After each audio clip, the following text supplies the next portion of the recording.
Here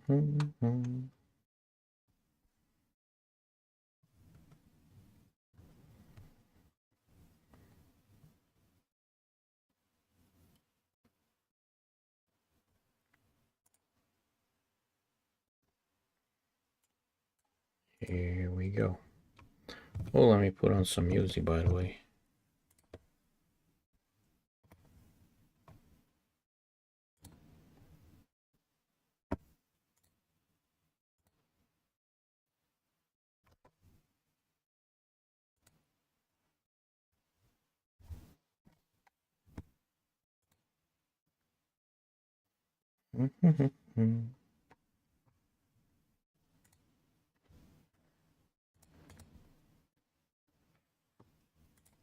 Alright, music is down for some reason.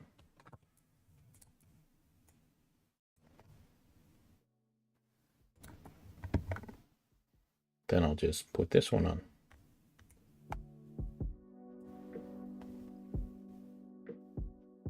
They should be better.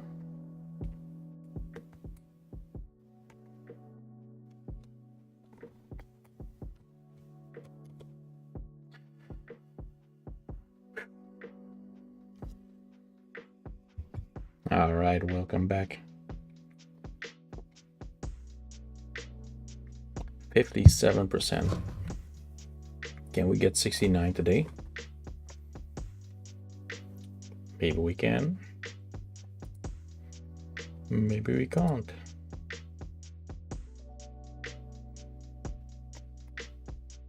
I made some more progress off stream today. Hey, Mr. Korean guy. How have you been? Nice to see you again.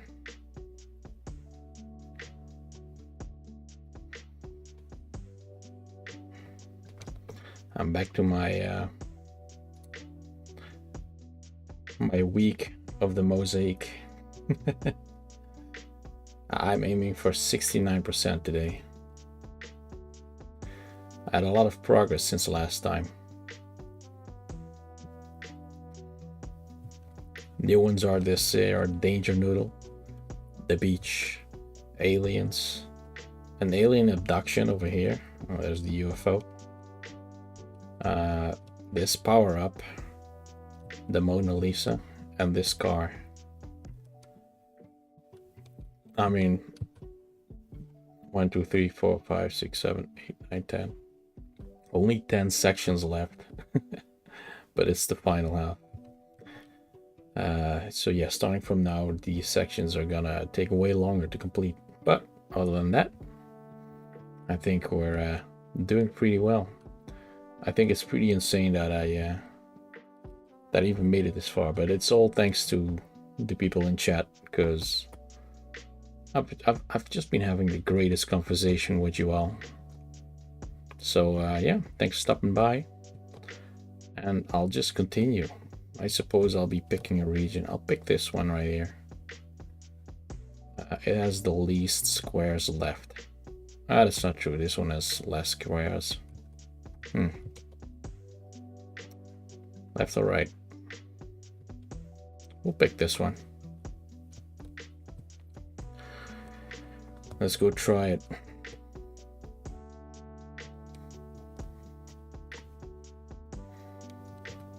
I got the in-game music on for the moment because my chill music didn't load. I don't know why, but it just didn't load. It didn't work. So I suppose we're back to in-game music today. I'll try it again later. All right, let's go. Let's start counting squares again.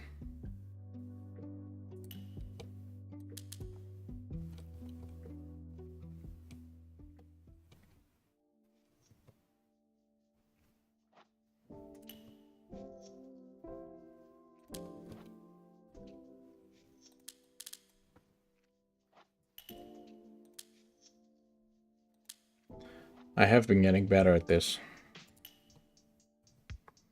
I'm starting to see the patterns.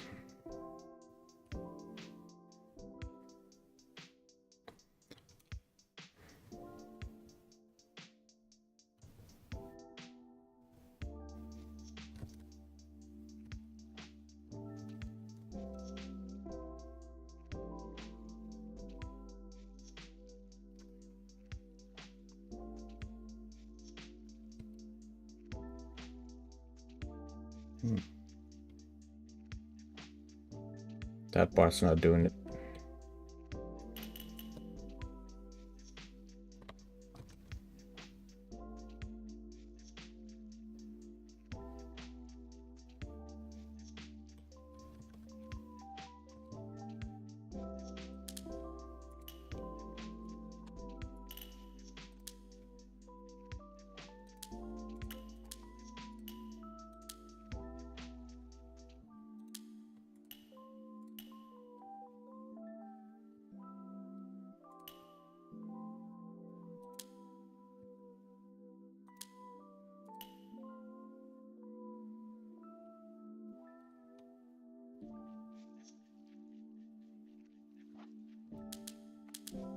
I remember I had something to rant about today.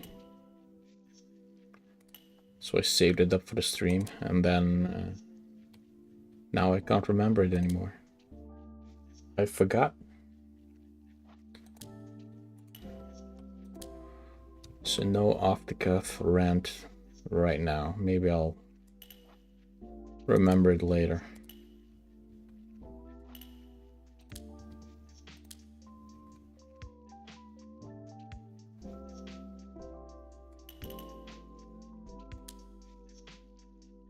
That's 58%. Hell yeah. 58, make them wait.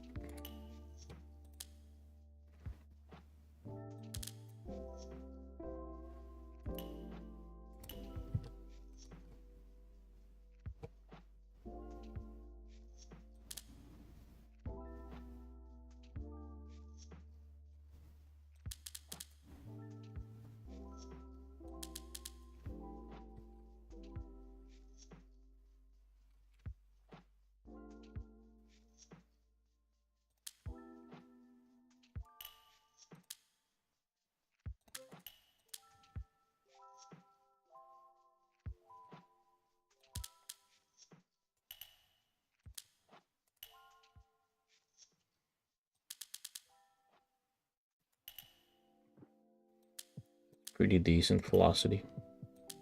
If I can keep this flow, we'll reach 69 in no time.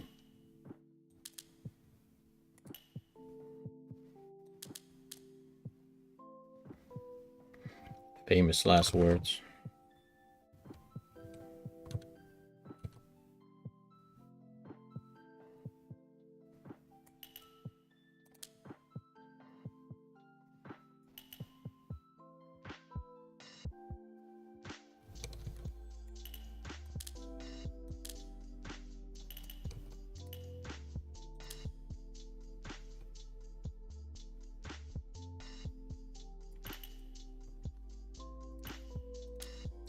One thing's been bugging me about this game. What do we do when we finish? Then it just sits there. Completed.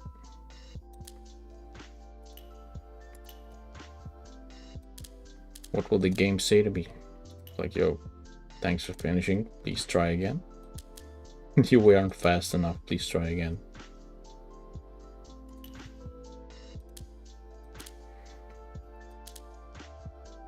What do I even say? Will I be glad? Glad that it's over? Glad that I made it? Or will be sad that it's over? Will it leave a gaping hole? You know, I'm kind of enjoying this, so when it's over, that's where it ends.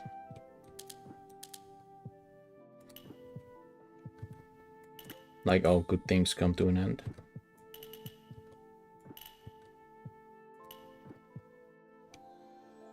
I can't really say because I'm not that close yet. I'm getting closer, but can't really say that I'm close. I'm just over halfway.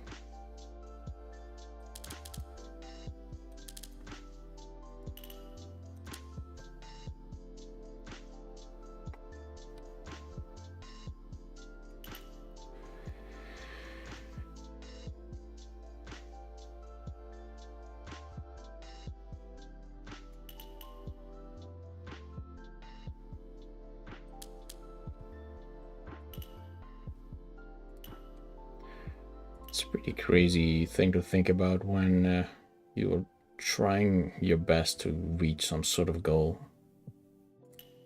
And then all of a sudden that goal is within reach, within sight. And then you notice that along the way you had a lot of fun doing this thing. And it's actually kind of sad that the journey is over. The entire time you've been fighting to finish it. And when you finally get there, you're like, you know, it's been fun. I'm actually kind of not looking forward to tomorrow because we'll have to play something else.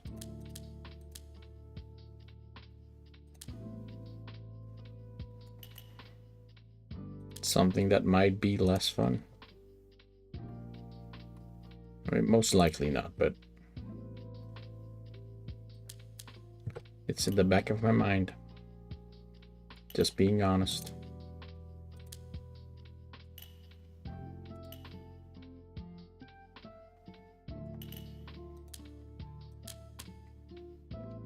Also, I think I'm focusing on the wrong area.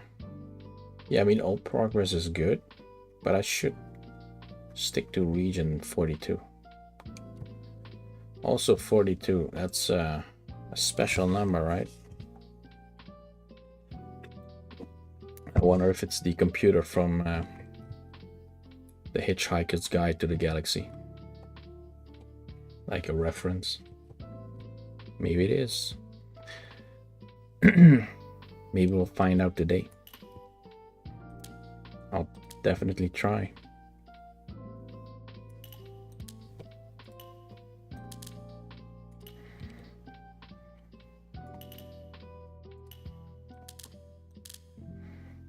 I went to the gym today, and usually I go with a couple of friends, but they couldn't make it today.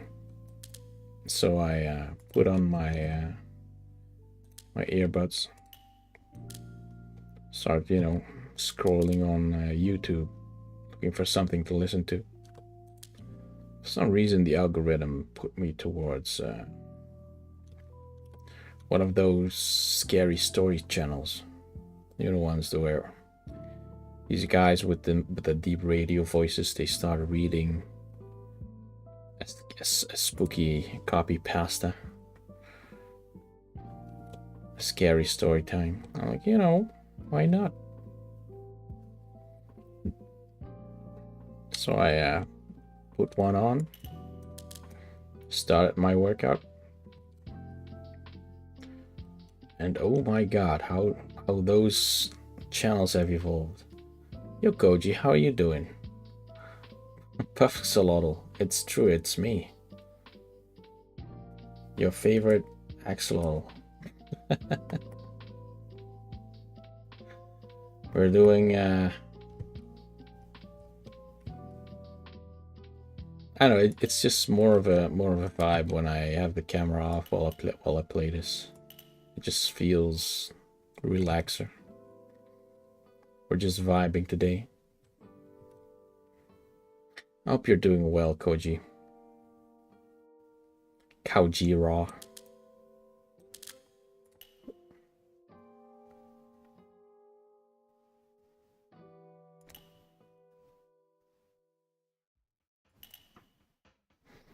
You better be doing okay.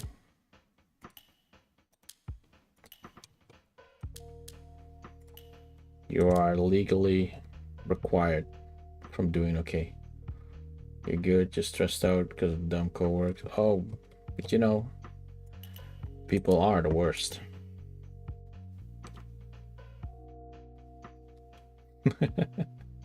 I know, because I am one.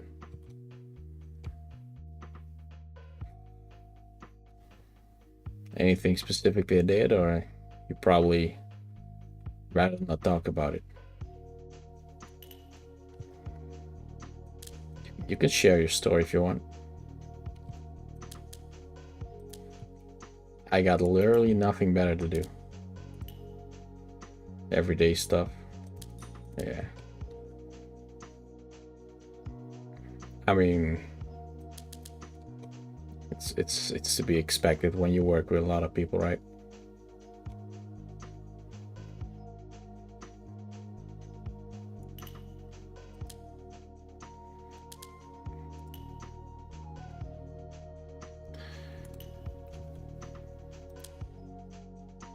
Just wind down, grab yourself your favorite beverage. I'll slowly just, you know, provide the tippity tappies to relax. I'll just slowly keep on working on this. It's true, Mr. Korean guy. It's these past few days, like I've had like 3 of these streams in a row now. This is the 4th. And I've been having the most interesting conversations with the chat. I've been really enjoying my time playing this game, and it's not exactly because of the game itself, just a general. That's what she said, Koji. It's just the general vibe of playing this game. Oh yeah, it's quite the grid, isn't it? You can see in the top left, I've got 24,000 tiles left to uncover. Well, let me read that wall of text you just posted. Damn coworker causing a huge escalation with an already upset customer, threatening with illegal shit. Oh my god. An iceberg of shit in the email. Oh my god. You know, it's especially bad when it clearly could have been avoided if someone did something different. And it sounds like a colleague just kind of a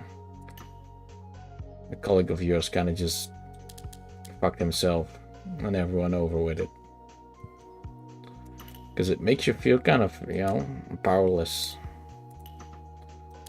All you can really do is then just, you know, damage control. And that sucks, man.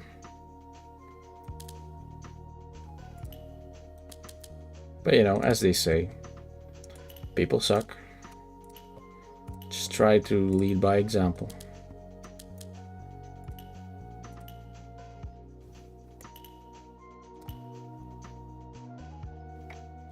So like yesterday we had a large talk about time travel and its repercussions, the rules about time travel, and what movies did it right and what movies did it wrong. That was quite interesting. The day before that, we talked about AI and how it's taking your jobs. That was fun. The day before that, I don't actually remember, but it was cozy nonetheless. Had some good talks. So yeah, the past few days, this channel has been mostly a just chatting channel, and I don't mind at all. I've been learning a lot. Steins Gate was mentioned indeed, and I think I agree. Well, I just think they pulled it off really well. I don't really have a favorite method of time travel. Steins Gate is basically the multiverse, where you can visit a lot of adjacent worlds, but making bigger changes takes way more effort.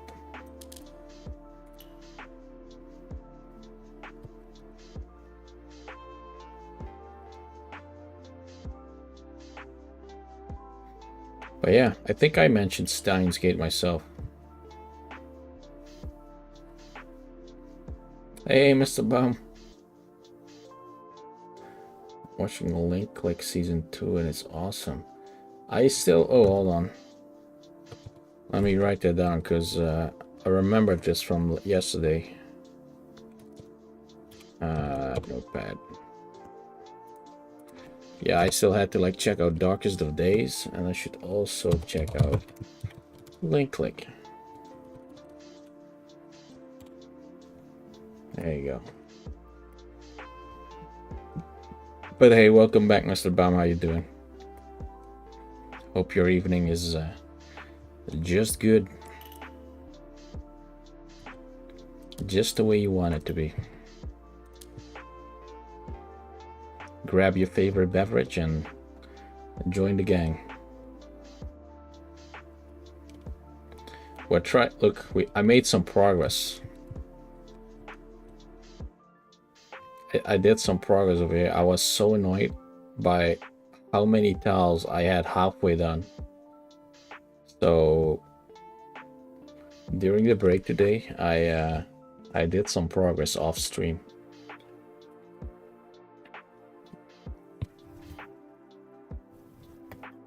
I mean, we're doing good. We've got aliens now. Here's an Ailmau. Here's a cow, but it's actually being abducted by an alien. You can see the saucer right here. There's secrets. Other than that, well, we've got a little danger noodle on the right. The rest is not that interesting. And I'm trying to focus on this section right here, section 42. And I'm guessing, although this is based on absolutely nothing, but it might be like, 42 related, if you know the meme. But it could not be. It's fine.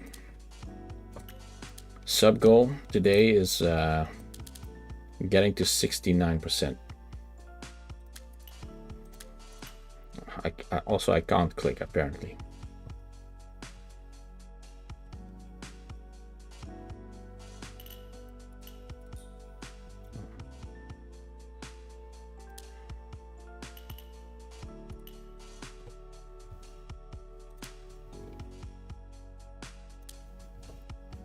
Oh yeah, I was talking about the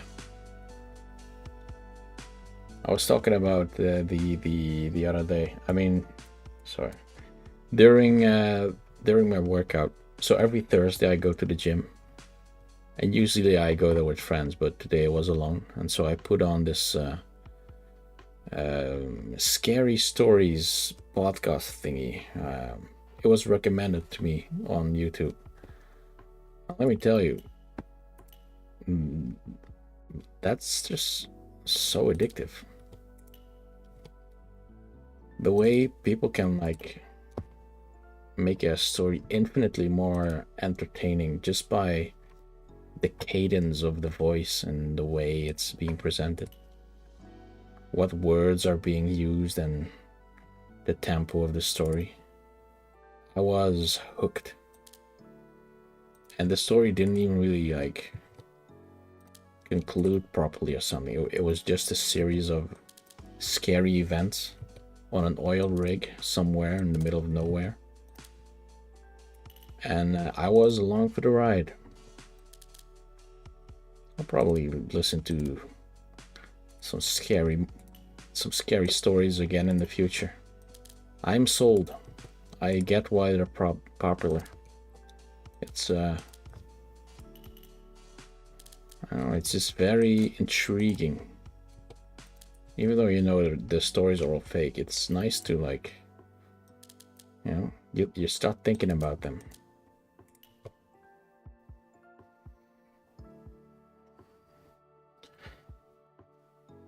It reminds you of building your first Lego set. I can see that. Yeah.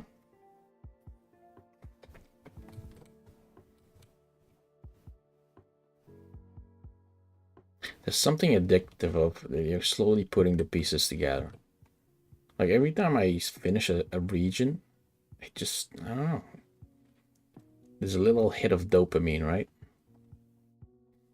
The game hits you with an achievement every region you clear.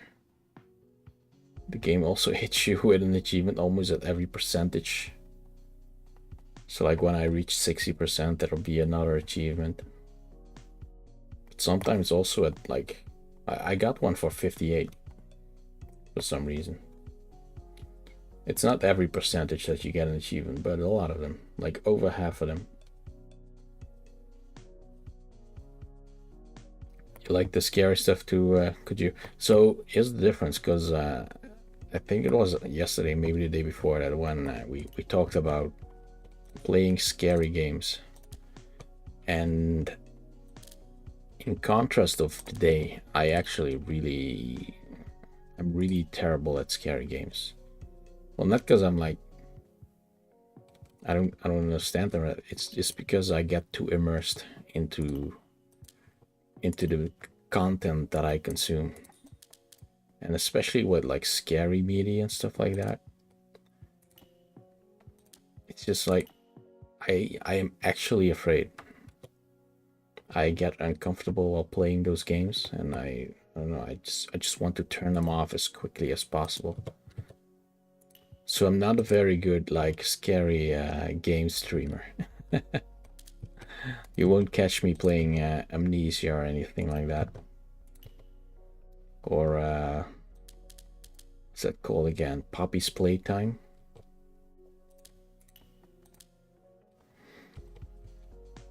No huggy wuggies here. This is a safe space. For me, that is.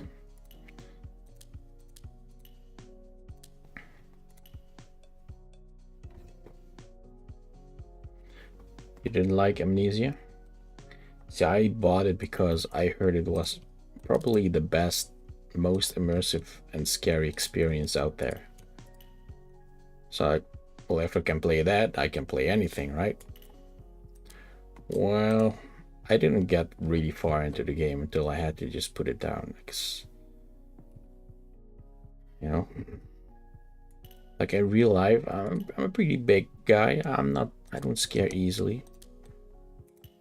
But yet, there's something different about media that is just handcrafted to scare you. Because in real life, I know monsters don't exist, but they do exist in game. And there are consequences to, you know, dying in game, stuff like that. Especially when you get invested in the story, or when stuff is like a limited resource. Scarcity makes it more scary. So yeah, I'm bad at scary games, and I'll probably refrain from playing them, with some exceptions. Some exceptions when they're really good. I have some examples, but let me read that comment. You got jump scared in Breath of the Wild. Dude, those dragons, like the first time you see them up close, you don't realize how large they are. I have a couple of examples of scary bits that I played that I actually do like. One of them is Jeff from Half-Life Alyx. Not sure how familiar everyone is with Half-Life Alyx. It's a Half-Life VR title. If you played it, you probably own a virtual reality headset, though it has been ported to be able to be played with the keyboard and mouse, but it's a lesser experience that way. It's really designed for VR. But there's this chapter in it called Jeff, and there's this zombie in it that is he's blind, but he has very good hearing, and so you have to be silent while you're playing it, to the point where if you like walk to like smoke or anything that would make the character cough, you have to like physically hold your hand in front of your face, like in real life, because then the headset will detect that you're trying to, like, you know, hold your hand up. It's so immersive. It's so well designed. And it's scary, but it's scary in a very good way. Like, awe-inspiring design. Like, I am scared, but I am also just impressed with what they put down here.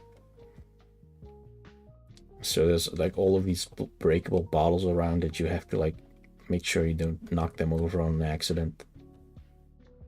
And at other points you have to like pick up those same bottles and throw them to like distract Jeff somewhere else.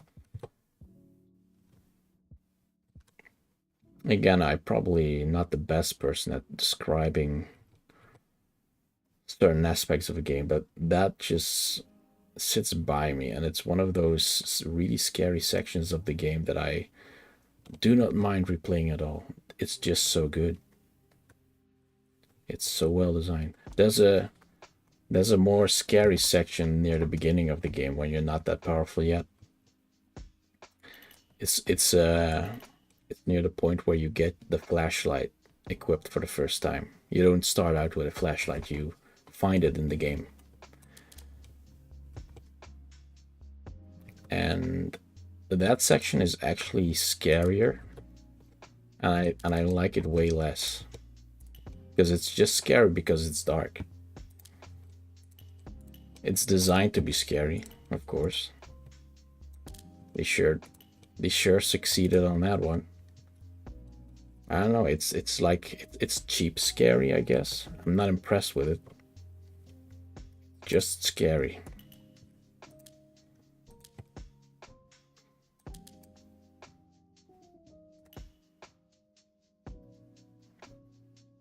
I thought I had a second example of good game design, but I kind of forgot about it. What I was gonna say. Maybe I'll think about it later. I don't know, any favorite scary sections in video games you guys want to throw out there? Because I think horror is not a bad genre for me per se. It's just a lot of the horror that is out there is just not for me. Especially like the psychological horror stuff. Again, because I get so invested, and I can't put that part off, you know. I can't not be invested. I can't not be immersed in something. Metroid Prime 1. So I heard Metroid Prime is getting like a remake on the Switch, right? I have never played it before. Is it that one? Is it that game? I might play it.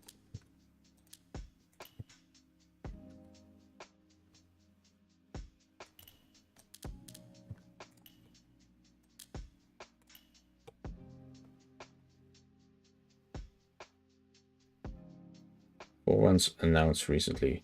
I'm talking about the remake that's being that was announced in the Nintendo Direct the other day. I'm sure it's a remake of an older title. Like more like a remaster though. It still has all of the low polygon corridors, so to speak. So one gets a remake. So that's the first one. All right, so I'll probably get to play it then. The scary game.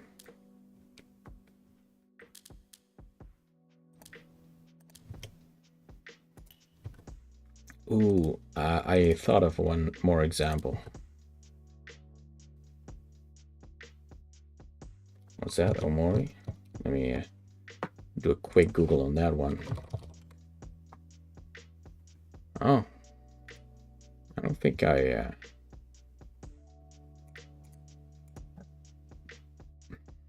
don't think I ever heard of that one.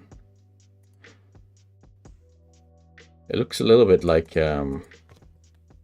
gives me Undertale vibes,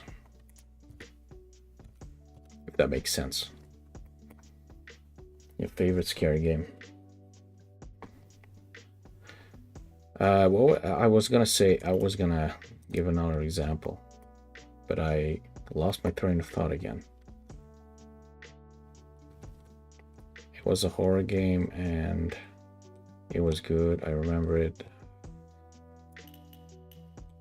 Damn it, I lost it. I was like, okay, just don't forget about it while I look up this Omori thing. And then I forgot about it anyways.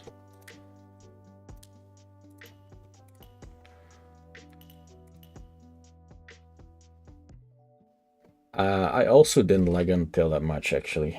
It's one of those games that is being praised by everyone, and yet I still, I don't know, just kind of didn't do it for me. I like the humor in it, but the humor never really, you know, it's just a very funny game. And I get the game like changes a little bit. At least I heard. Like there's a certain moment when stuff goes down, but I haven't really reached that point yet, and kind of lost interest before it. So it's just meh, I guess. It's something that I know I should probably revisit someday, but just can't be bothered with it right now.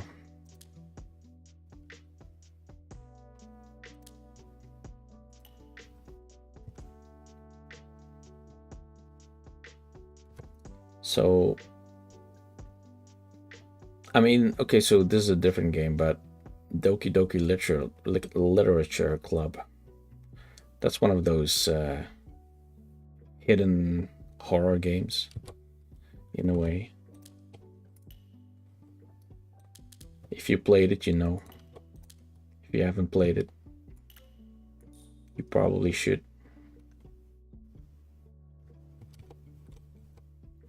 Those games that kind of sneak up on you.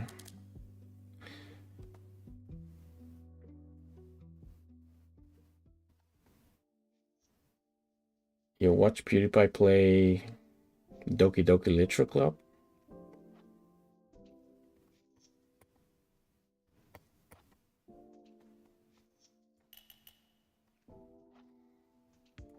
So what I liked about that one is the way, you know, there's something wrong, like almost the entire time you're playing. It's these tiniest glitches that happen. There's these really random things sometimes, like the girls say, and then it's never followed up upon.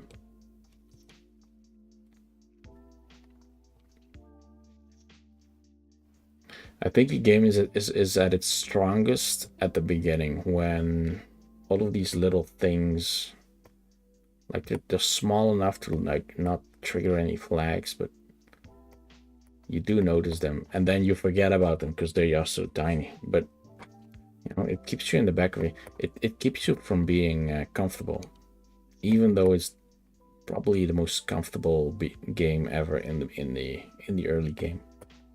It's not until, you know, like when the big twist happens. It gives me goosebumps, that reveal. And then it's just a cool, interesting concept where, you know, like editing the game files makes things happen. Just a very interesting concept for a game. Although I do think it kind of drags on, because the point of the rest of the game is, you know, uncovering why this is happening. At which point you already just kind of know you have to deal with the bullshit.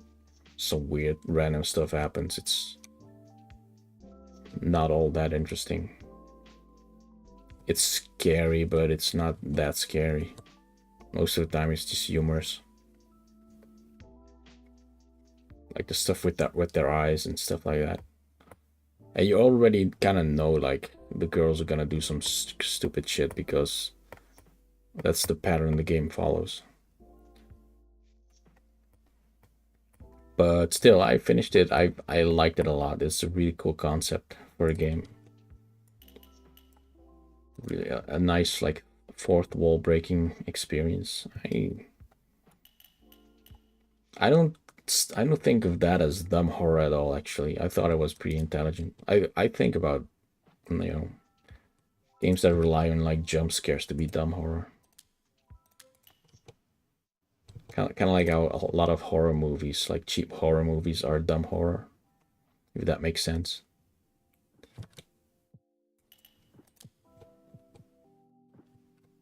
Right, Thief. I remember it now. What I was gonna say. Have you ever played the Thief games? I'm talking about the ones where you play as Gareth. There's probably published by Eidos Montreal, or like the earlier games made by Looking Glass Studios, the OG ones. There's this one level in Thief Deadly Shadows, which is the third Thief game, and also the first one that I ever played. There was one level in there, it got like rewards for it and everything. It's possibly the most scary level ever made in a video game. Now, that's a strong title to just be thrown around there. There's good reason for it. The whole level is kind of just broken up into like two major areas, two maps, so to speak, divided with a loading zone. And the first map has absolutely no characters in it at all. There's no threats in it. But you don't know that at the time. And it's probably the most stress-inducing experience.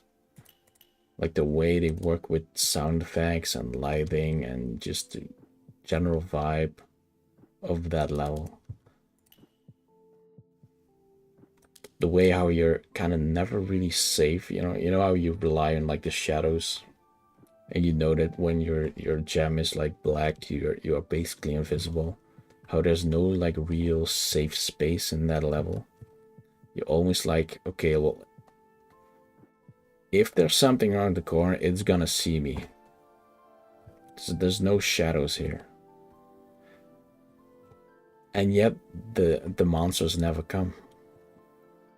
And this level is filled with like bits of pieces of lore about what happened there. It's this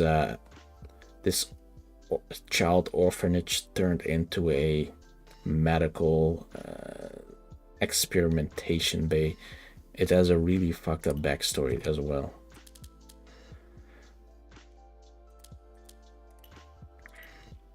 And like the storylines of these patients that live there, they intermingle with the level layout. It's really something special. It's called the Shalebridge Cradle. That's the name of the level, and it's one of the scariest things I've ever played in my life. But I had to keep doing it. I have to keep playing because I was so invested in the story, you know. Like if that was the first level of the game, I would have never played it. But it's not. It's like near the final third act of the game, and at that point, you really want to keep going.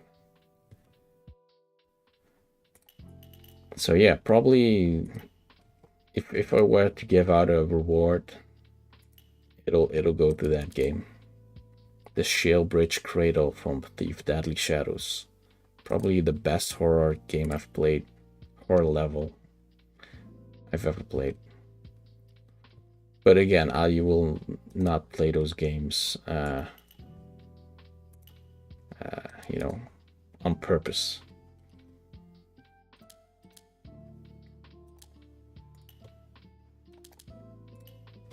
I'd rather not play it. But if there's a horror thing to play, I just hope it's good and not dumb.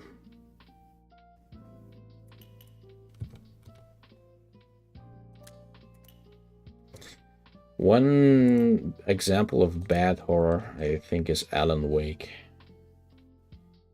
played it pretty recently. I'm talking about the first Alan Wake, by the way, not the new game.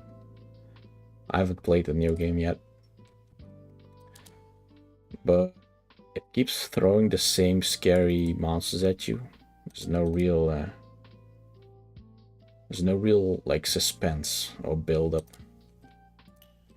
And you can spot an arena from miles away. When you walk into this new open-ended area with lots of cover pieces to hide behind, you just know what's coming. It's like playing a first-person shooter and right in front of a door there's a shit ton of ammo. You already know what's going on. You can read the room. That's cheap horror. Yeah, like, the monsters are scary, but you know they're coming. So it doesn't really count. We're getting close. Almost 90% done this region.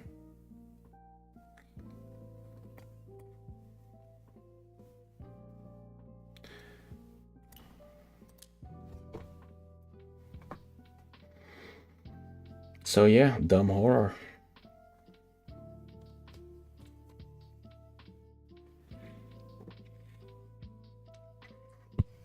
Does the game's like sorry, Poppy Playtime. You're probably familiar with it. It's probably the most, I guess, the most viral, scary game at the moment. And here's the thing, this is a double-edged sword, right? On the one hand, there's very interesting lore behind it. But it's also very, I mean, in my opinion, dumb horror gameplay. I don't mean it's a bad game or anything, it's just not the kind of horror that I'm into. So what I do whenever a new chapter releases, I just watch a Let's Play. It makes it palatable for me. It's still scary, but I can watch it. Then I can manage it, and I get to like still experience the game in some way. Or if anyone else just watches the playthrough, watches someone do a Let's Play, preferably without any commentary, or just minimal. And then I watch the videos, you know, the lore explanation videos.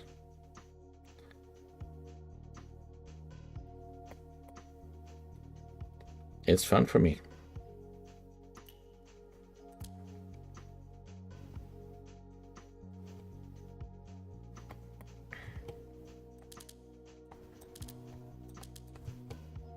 But I'll probably never play Poppy's Playtime myself.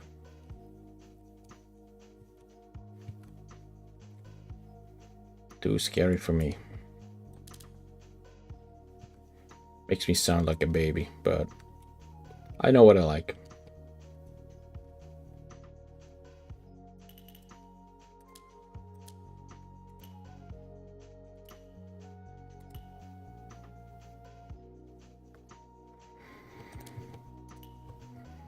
Steady progress. Steady progress.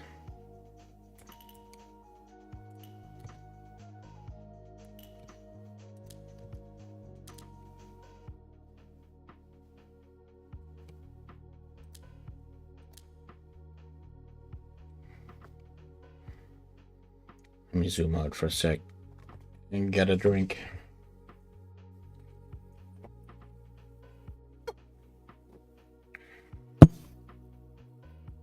Yeah, we'll easily reach this region today.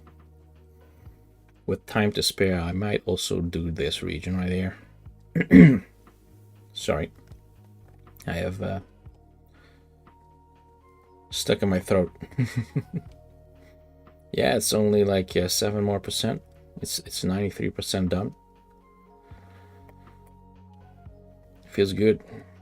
I'm just glad I'm not like eternally stuck at this region. I've been stuck at so many regions before. I'm just glad this one is going all right so far. I mean, I'll probably curse myself by saying it.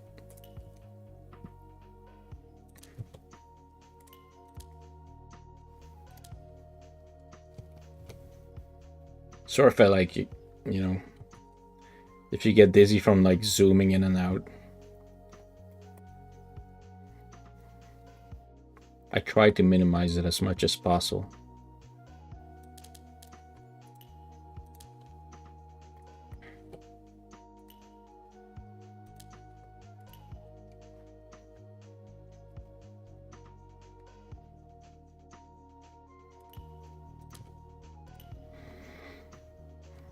So I was talking before about, you know, sometimes when you set a high goal for yourself, the real, like finishing this game, for instance, like the real joy was actually the journey towards it. Where I'm like, I'm gonna be glad when this is over, this entire game. I'm gonna be proud of it. But I'm also gonna be kind of sad that it's over. Because of how much I like streaming this game. Just, you know, hanging out with chat. Just randomly ranting about things. I don't know, it's been very therapeutic in some way.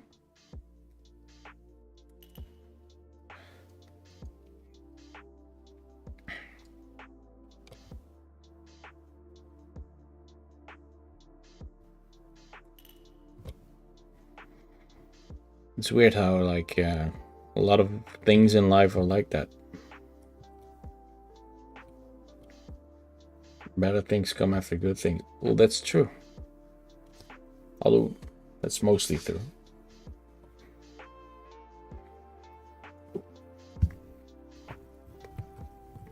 If you think about it, better things always come after bad things. But it's a very positive look on life. I know, of course, like the next project, whatever that's gonna be, although it's probably also gonna be more a game of Sisyphus speedrunning. It's gonna be fun again, and we're gonna have a good old time. But just, you know, just beating a single hard goal that you set for yourself, and then just, you know, the next day you would just not return to it because you've already finished it. Makes you feel kind of, I don't know. I think sad is the wrong word for it. I'm not entirely sure what is the right word for it. Melancholic, is that the right word?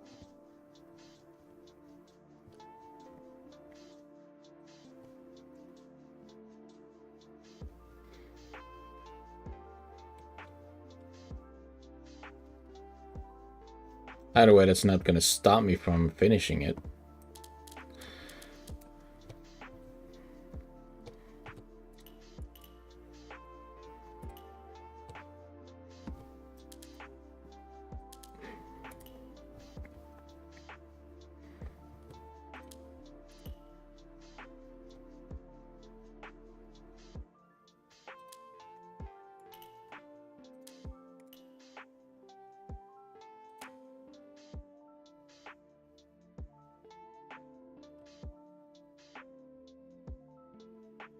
Hmm.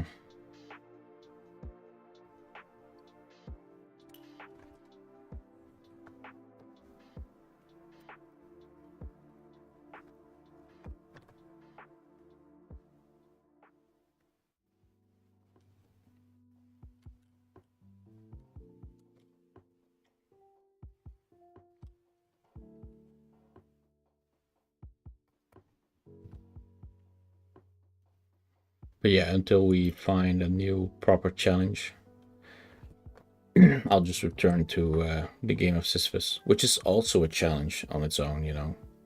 Learning the tricks again, trying to get the world record back, because I'm still second place now. People have been at it for a long time, but my time still hasn't been beaten yet by someone else. I'm just still second. after all this time. At least that tells me that my previous time was pretty strong. So I'm happy about that.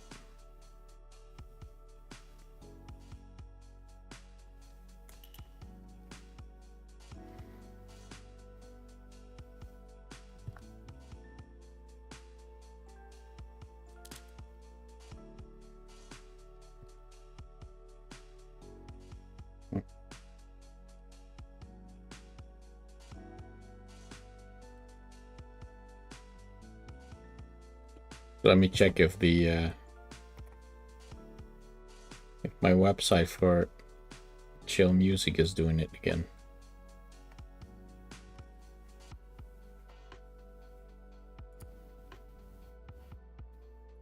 No, it's not really doing it.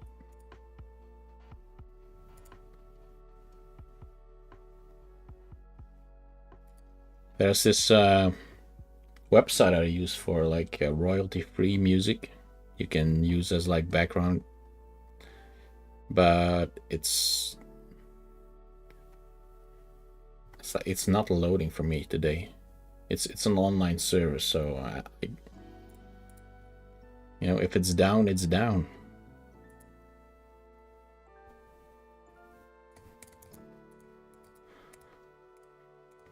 Yeah, it's still not working, so never mind. It's just because, like, even though the music is pretty alright in this game, very relaxing actually, it's still the same every time, right? It's not that much for variety in it. And also, you know, for the viewers, it's a better experience if there's a little bit more variety. That also counts for me.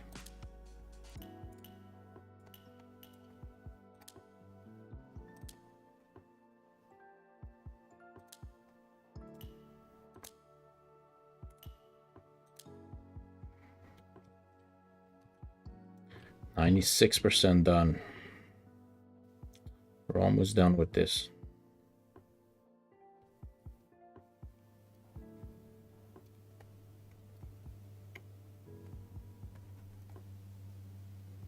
One, two.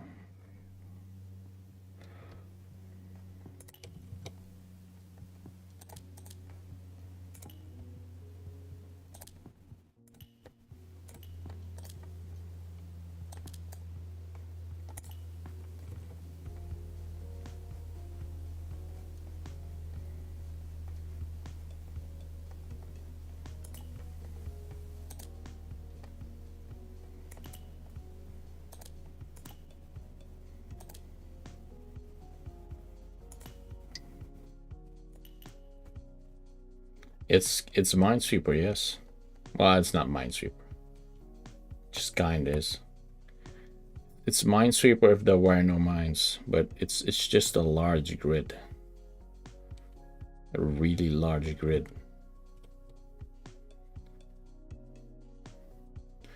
And like the risk of making mistakes is that you don't finish a region. A region doesn't turn to an image if there's any mistakes in it. So you gotta be careful. I kind of forgot. I wanted to like put on a timer so you can see how long I've been at this. Oh, by the way, I'm at 60% now. Heck yes. But I have 40 hours in this game now. About 40 hours so far. Just to get to this point. And so there's probably like another 20 hours left. At least. This huge region over here. Like it starts out pretty okay, you know, pretty small regions. Less than like 50 tiles. And then you slowly start working at the grid and you start, you know, encountering larger and larger regions. It gets pretty insane. This game is insane. And so the main difference with Minesweeper is that instead of, you know, counting bombs, the tiles are counting how many white tiles are surrounding it, including the tile itself in this case.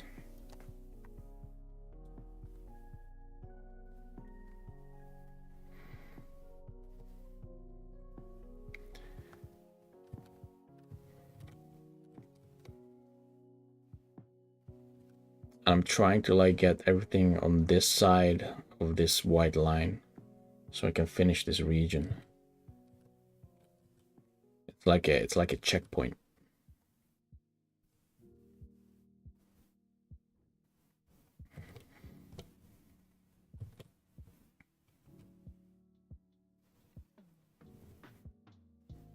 Think about where to like focus my efforts.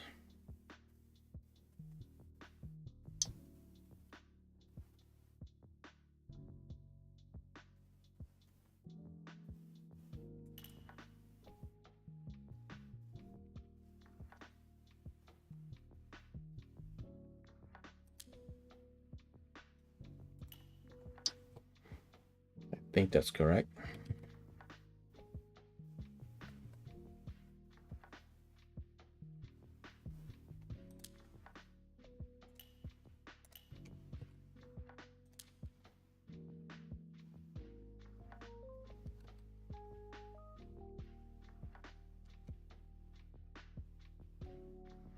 But we're really close. We're at the 97% for this region.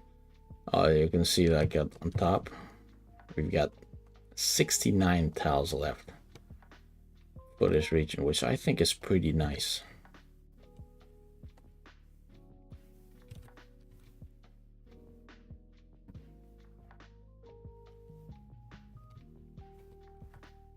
But it's basically only this part left.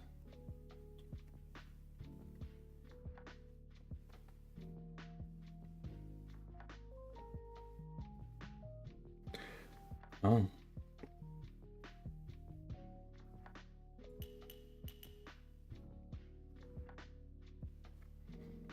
You know it, Bennett.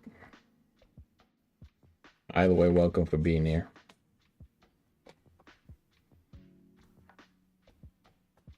Sit back and relax. Because it's way too hot outside to just be doing anything right now. Unless you live somewhere where it's cold, but you know. Currently, it's almost like a worldwide heat wave.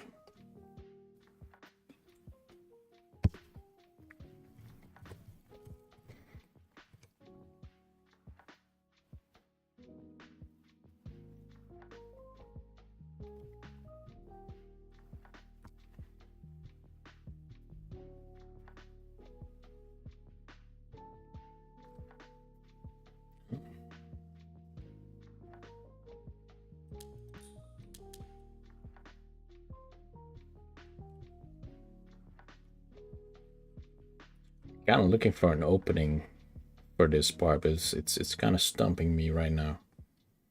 Maybe I should focus a little bit more up here, you know, maybe work my way down here from the outside and then, you know, make my way through.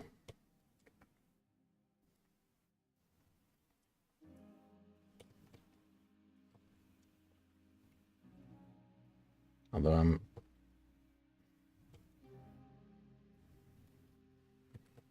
see, this just happens to me way too many times. Like the region is like the border is like this, right? It starts here, goes all the way like this, and everything inside it needs to be done correctly. And everything's been going great so far, except this very last bit here. I can't find the next part in order to solve it. But hey, there's some 3 odd ones of these. One of them is over here. Oh, I see. It's not determinable at the moment. And I can't just guess because I might guess wrong. Like The tiles may work because the numbers work out, but you know, once you loop around and get back to it, they will be wrong. There really is just one unique solution to the game.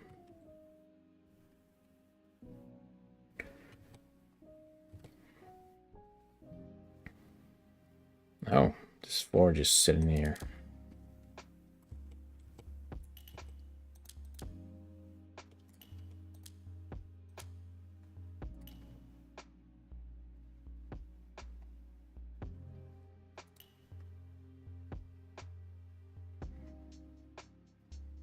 That's better.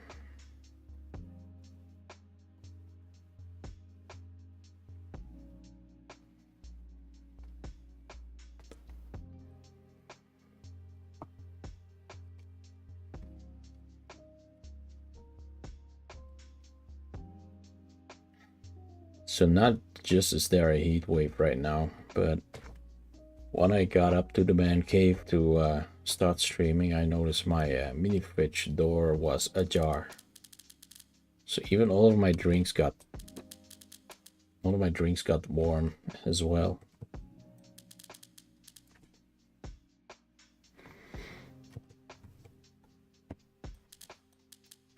The stupidest things happen when you least need them.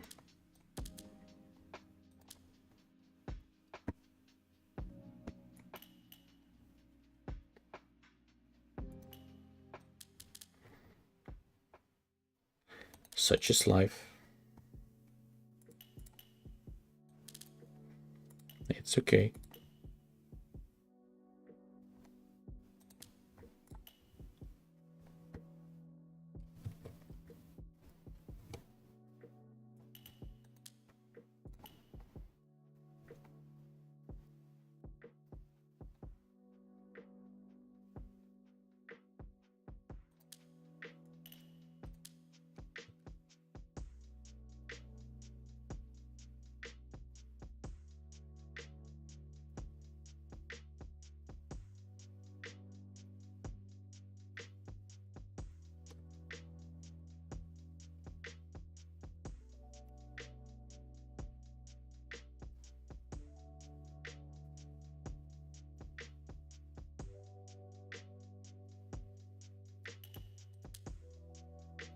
Hey Pinkerin, welcome back.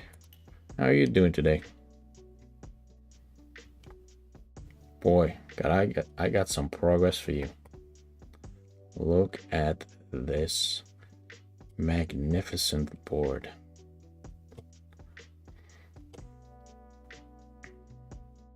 There are many smaller pieces.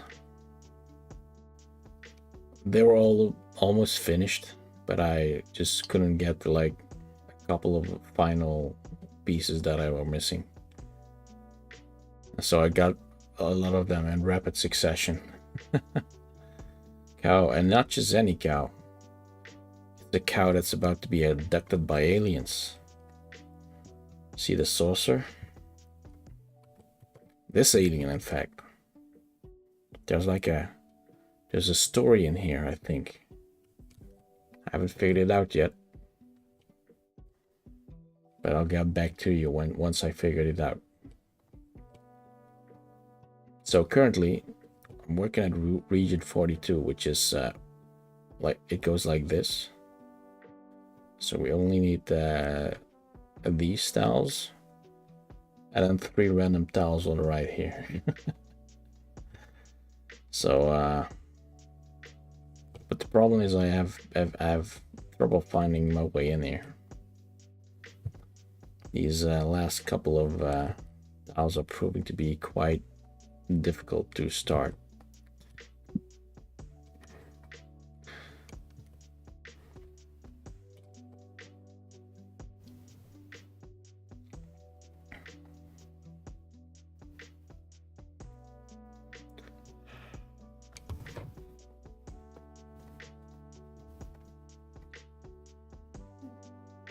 Now I just realized something about this 5.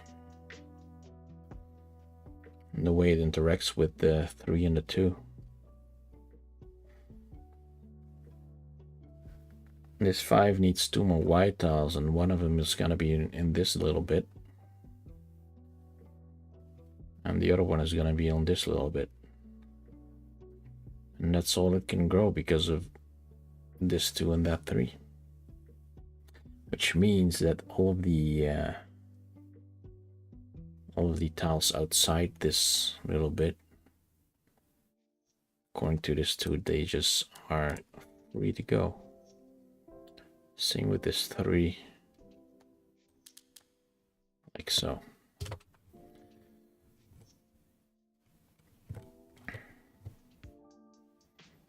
Yeah, that's some progress. So, Little Pink Wren, the subject of the day is what makes a good horror game? Or what's a good example of it?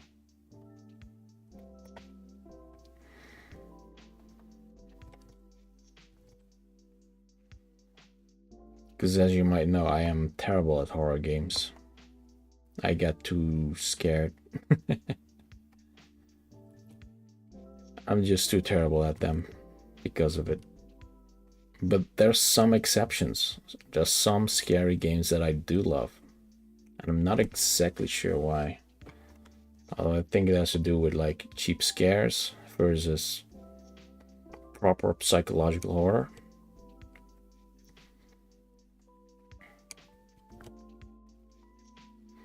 Oh right, I got a new game, Little Nightmares.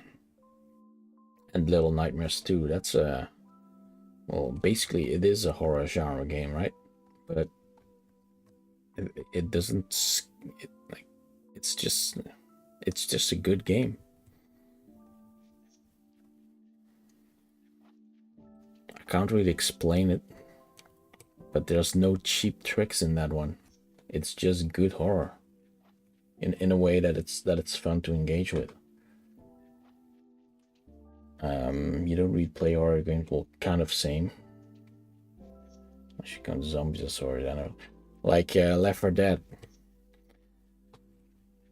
Left 4 Dead 2 even. That's probably my most played multiplayer game. Or like at least like the shooter genre.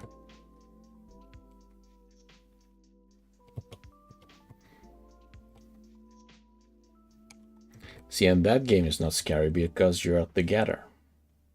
You've got company, you know.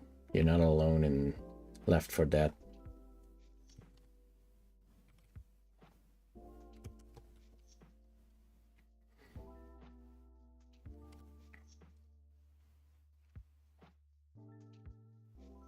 So like I also watch some horror games. Like I like watching playthroughs of Poppy's Playtime. No, but mostly because I like the lore of the setting. Some of the characters are interesting. There's this mystery in the background. It's just engaging because of it. Because if you strip all of that away, it's just cheap, scary tricks, you know? So yeah, that's why I don't like to play it. But I am interested in like the world. It's good world building in there.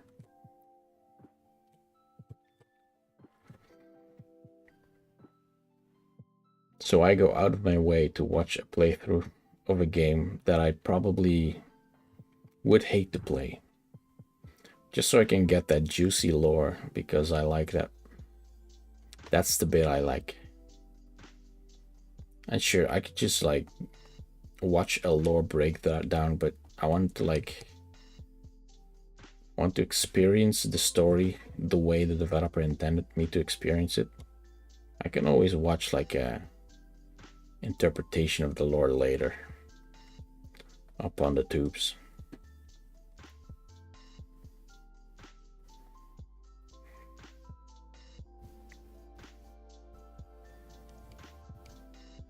Yeah, I just can't seem to get like a proper way in here.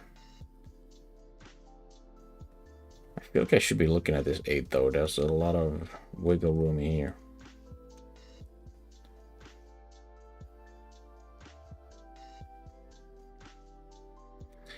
Because they can't all be down, so this one's definitely part of it.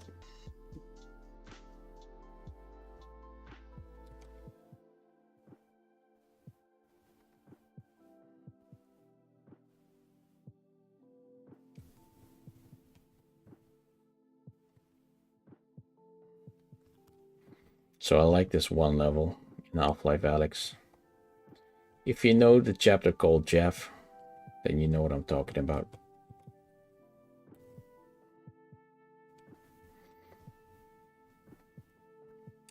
You watch them as well. But live stream the second channel, so I couldn't finish it. I like his videos, but the live streams are always boring to me. I also watch like the more condensed versions of it. Also, I know of Markiplier. I don't really watch his content per se, but I know of him. I probably have watched some highlights of his run.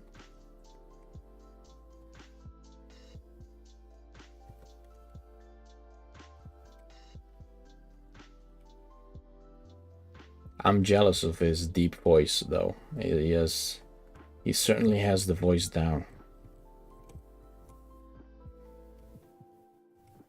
That radio host voice, you know?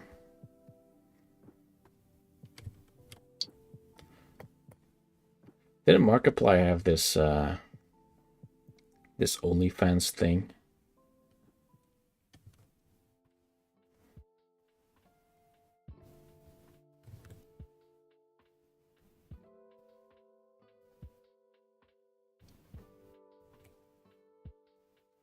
Yeah, he rocks that really deep voice really well. It makes me wish I had such a voice every time I hear it. Like, damn. Like, I could say absolutely nothing and it would still sound good. You can say whatever you want and make it sound good.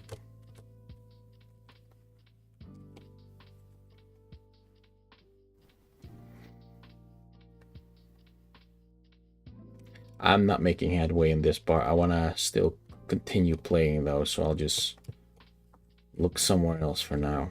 Maybe I'll wrap around to it later. He did an OnlyFans calendar thing or something. Oh wow. Yeah, he was like in the news for that for some time. I don't know, I don't bother spending money on OnlyFans. Also, I heard that, you know,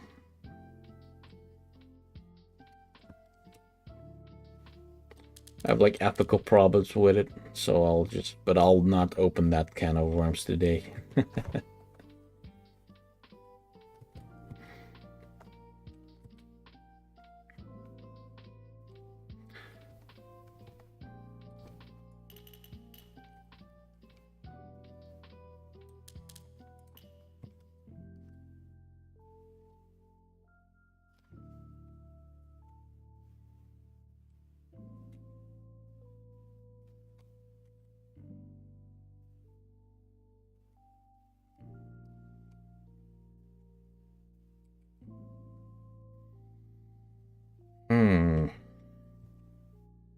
So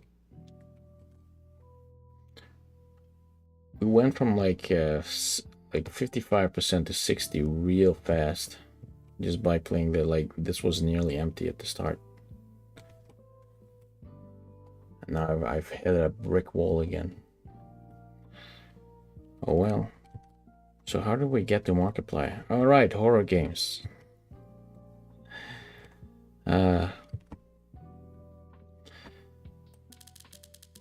So yeah, I'll probably never like stream any horror games. Not voluntarily anyways.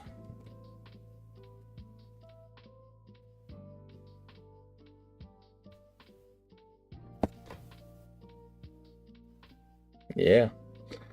Oh, there was this one interesting concept. I haven't played. I also watched a let's play of it, but looking back, I might have enjoyed playing it just myself.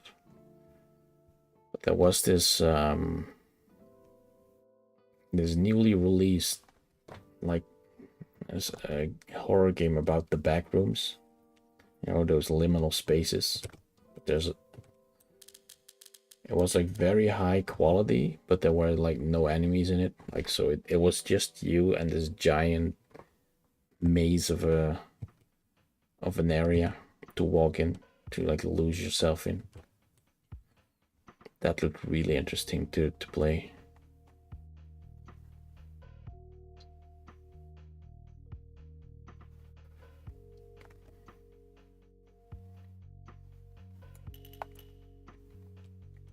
I've got the name about it though. You know me, always bad at names.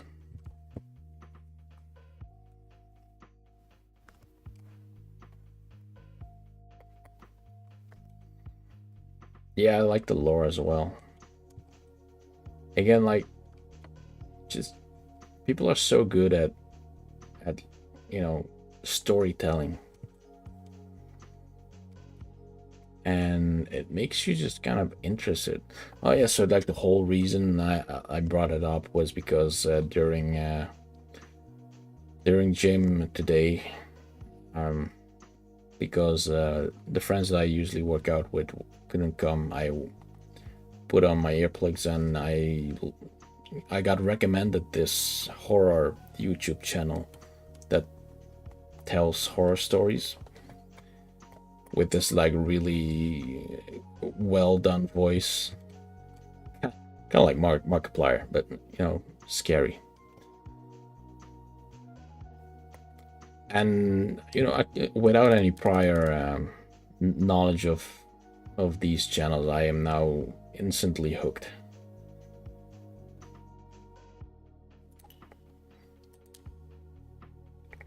The creepypasta horse, yes, yeah, it might actually be exactly that. Like, probably my YouTube history. Just give me a sec. History. Lighthouse Horror is the one. But yeah, it has the word creepypasta in the title. And specifically, I listened to the one about the one guy who had the ability to freeze time, and a story about an oil rig.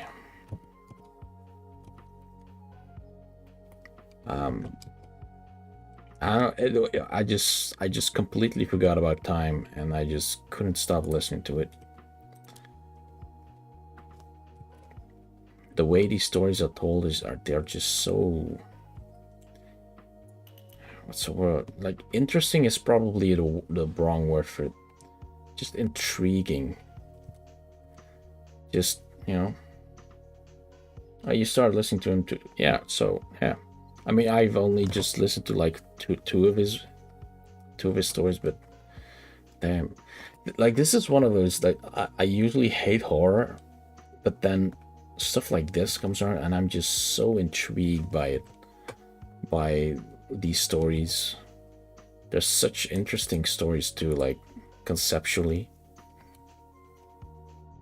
Like, sure, there's this one guy who has this ability to like stop time, though he doesn't have the ability to change anything other than, you know, being able to walk around while everything is stopped around him,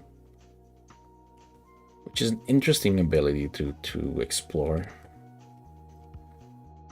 And then someday there's this strange like shadow he sees upon the wall, but he can't see what is casting this shadow, and he only sees it while the time is stopped. And slowly but surely more strange things start to happen to him. And obviously I can't just go in and tell the whole story, but it was so interesting. Like, you know, of course it's fake, but it's like it really happened.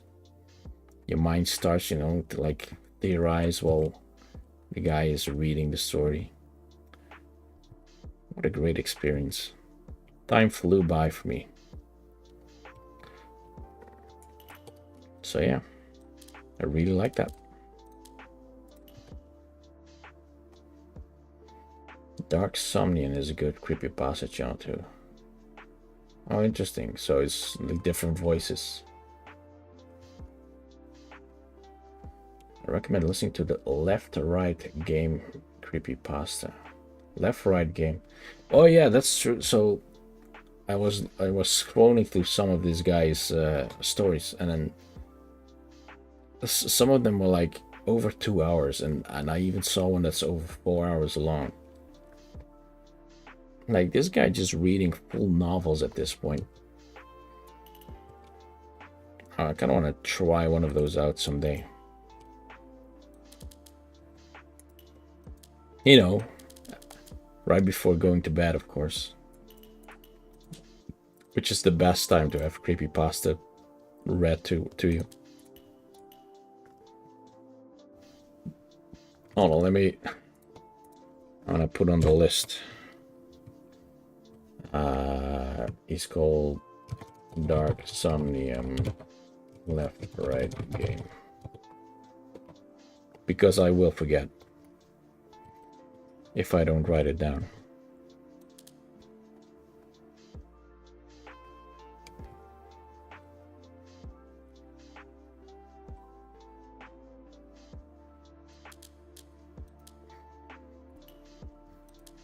So yeah, that reminds me actually. Little Nightmares 3 is actually releasing soon. Although it has been announced. There was a trailer and everything, but I haven't heard from it since. Not sure if anyone is familiar with it.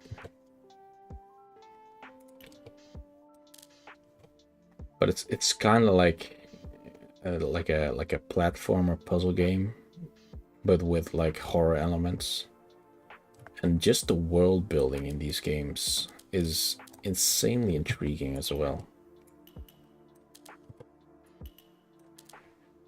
Because this entire like cinematic universe has rules to it, and like characters and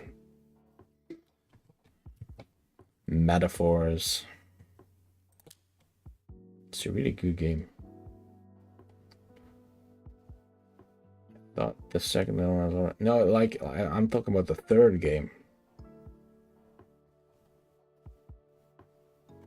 Although there's more.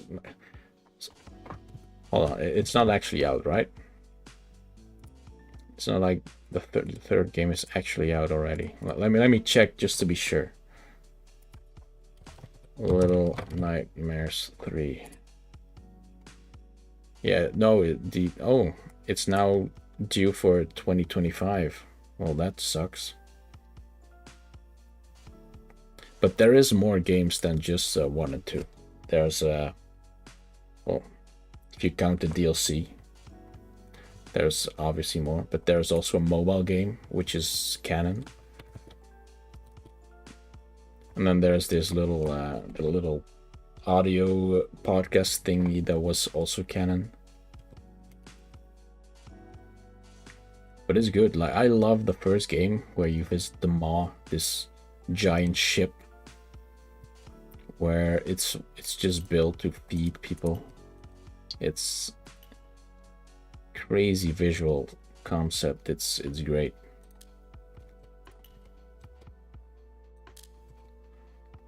And basically you figure out that it's this giant boat where a lot of these fat people, they come there to be fed children. So yeah, good stuff. Yeah, the lore is really interesting.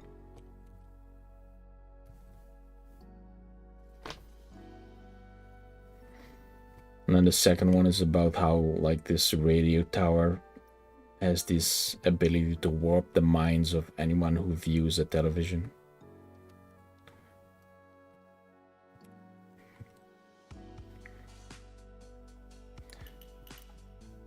It gets pretty crazy.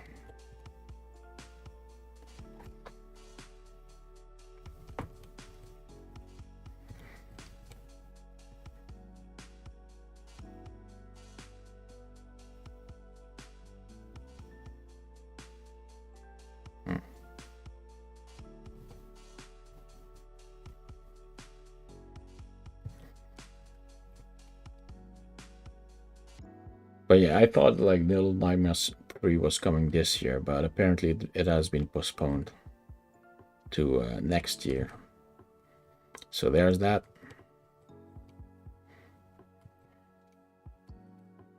I was pretty far into development too, because it had like trailers and everything. It was a whole schedule.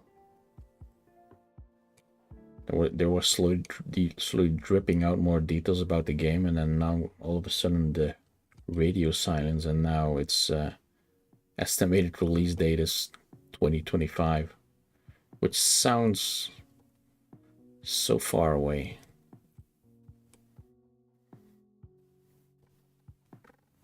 Damn, I just haven't been making progress at all for a while now.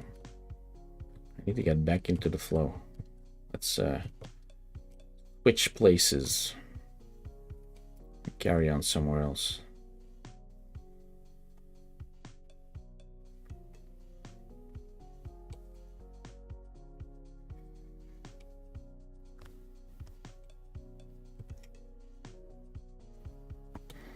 Yeah, I love games with like interesting lore like that.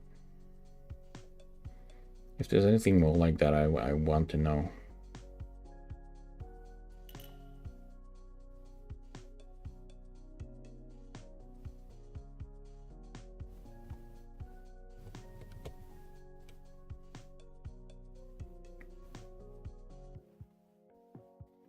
So yeah, I just stumbled into a world of horror for some reason. Even though I'm really bad at horror games.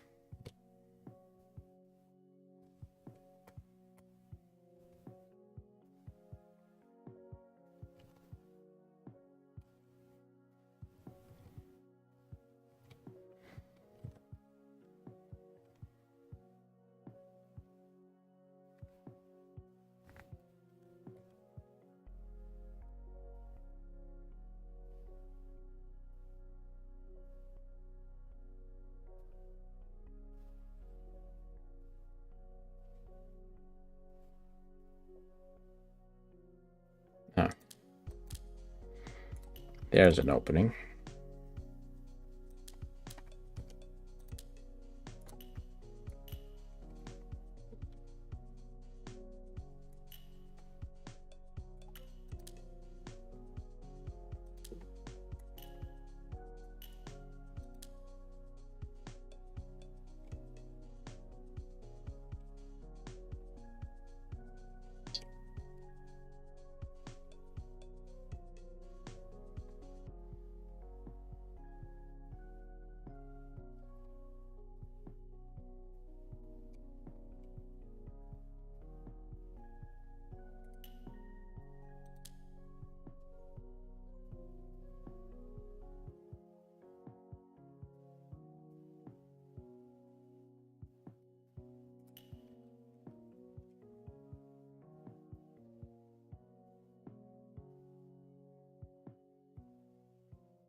By the way, I figured it out the hard way.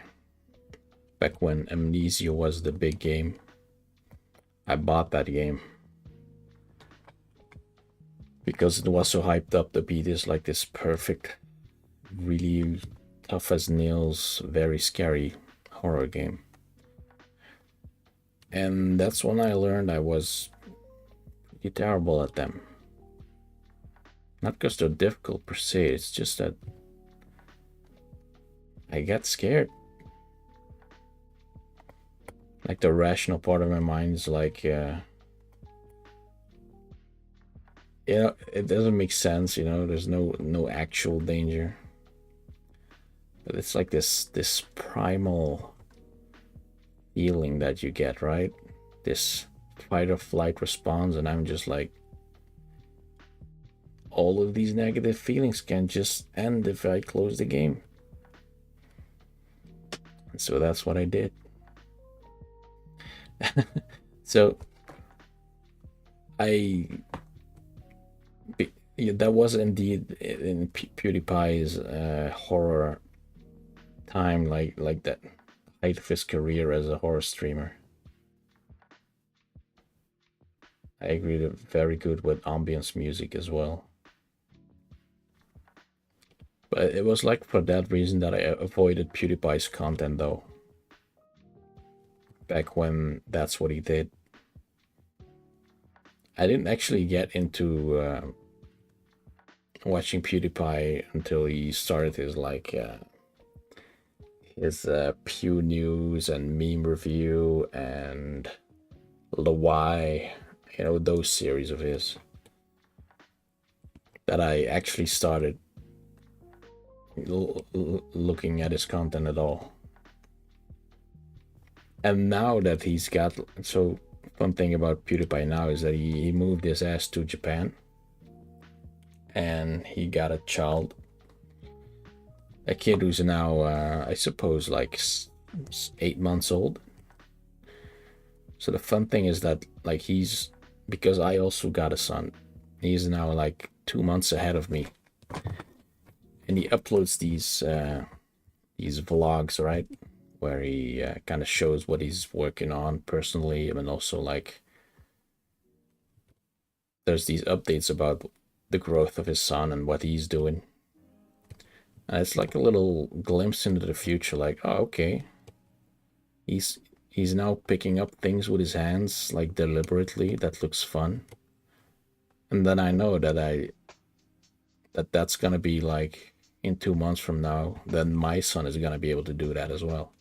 It's like a little fun little way to like prepare for what's about to come. I feel like when I look at PewDiePie, I feel like it's almost like I'm getting like little glimpses into the future.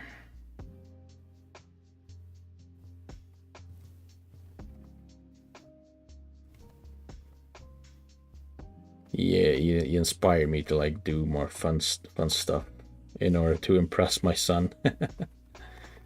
In a way that's actually really good.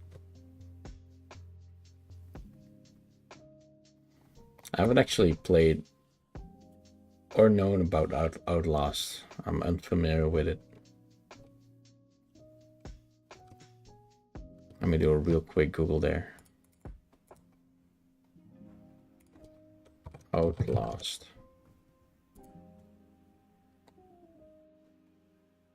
Oh, survival horror. Oh yeah, that looks terrible. I mean, that looks exactly what I would never play.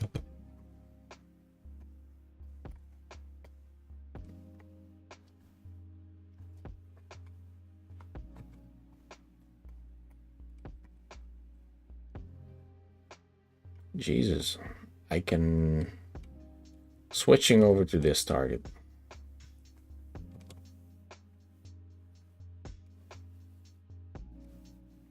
Sometimes I wonder how I got this far at all with this velocity I have right now.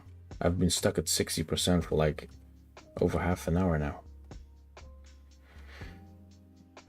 PewDiePie transitions so well into just getting into his real life and not doing camera.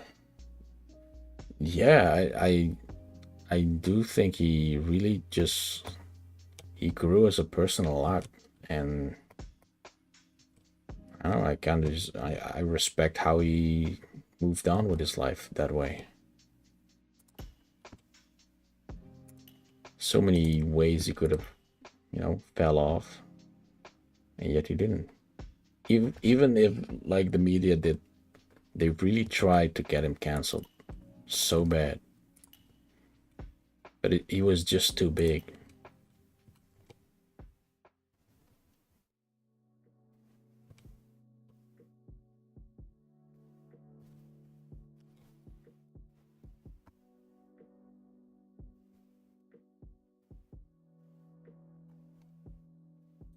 There you go.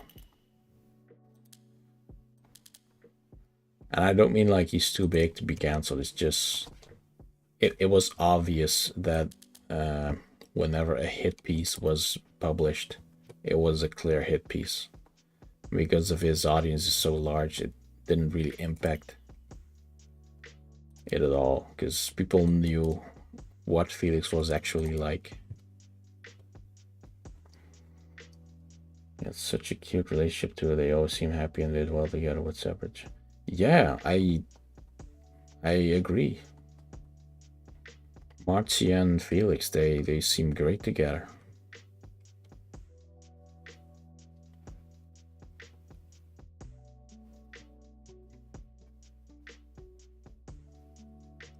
It's 3 here, so that's this.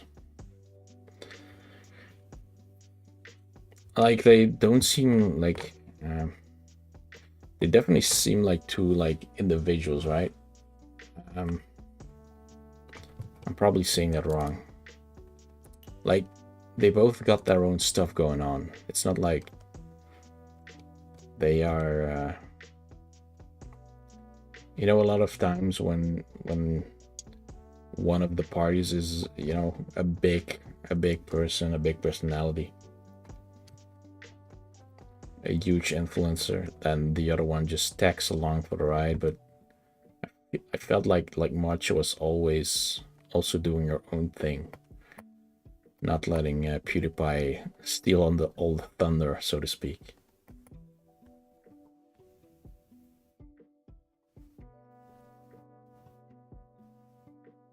Yeah, I agree, and I didn't really know about PewDiePie for a long time. It was one of those things where he was obviously the most hyped and big creator on the platform. And I was like always watching smaller YouTubers, so I was like, I don't really care. But then when I finally like got into his content, I was like, he's actually a cool dude. I could see myself be friends with him. I don't say that often with many people. I think he's just a genuinely good person who's really pleasant to talk to. A down-to-earth guy who is also very funny.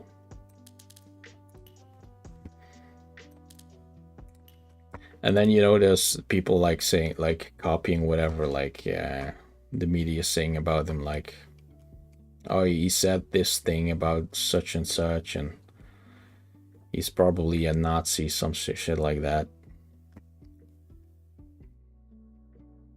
I was thinking, like, dude, you don't know him. But the amount of times he has been like attempted to be cancelled is just insane to me.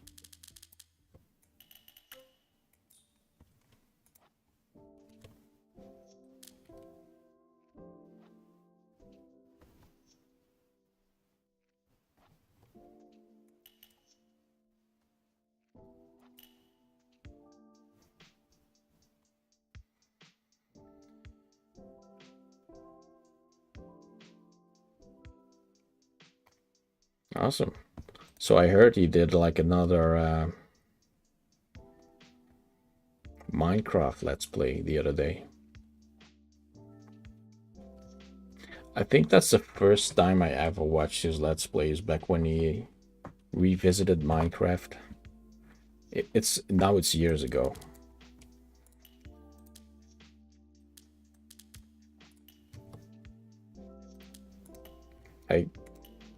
In a way, only he can make that game so entertaining.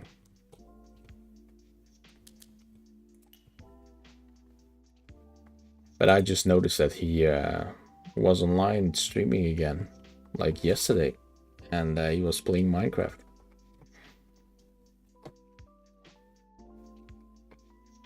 Yeah, same with me. He had this whole arc about the animals that he would find in the game and give them names. Sven. Oh no, it was all these Swedish names as well. thought that's pretty funny.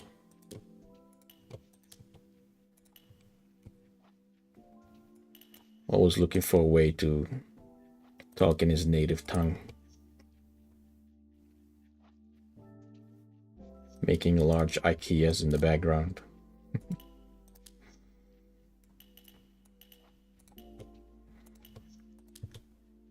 That was a fun arc he went on.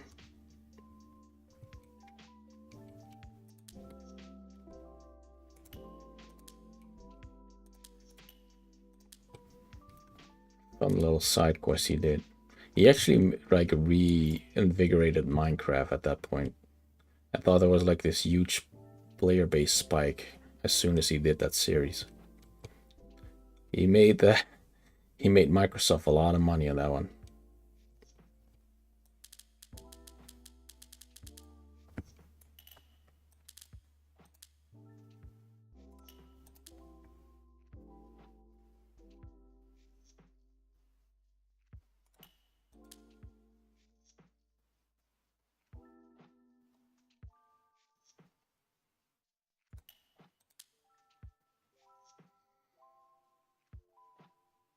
Yeah, when he starts yelling in Swedish, it's true. That's always very entertaining. Yeah, it's still growing. It's weird.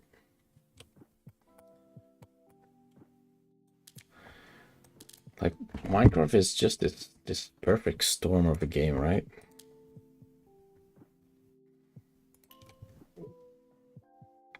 It's also because there's so many different communities in it. There's role playing servers. There's people that play the game vanilla. There's people who just use it to build stuff, like upload videos about building huge like castles and stuff like that. There's so many different ways to play the game. It's kind of why like GTA 5 is currently still big. It's because there's still so many different ways you can play it, where you can engage with that game.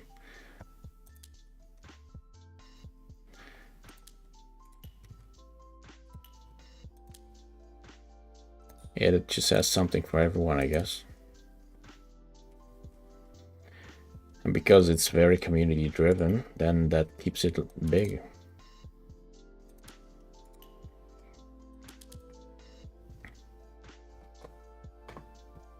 Oh yeah, Minecraft YouTuber drama. That's something I actually don't keep up with. But yeah, it's big enough even just to have that. That's insane.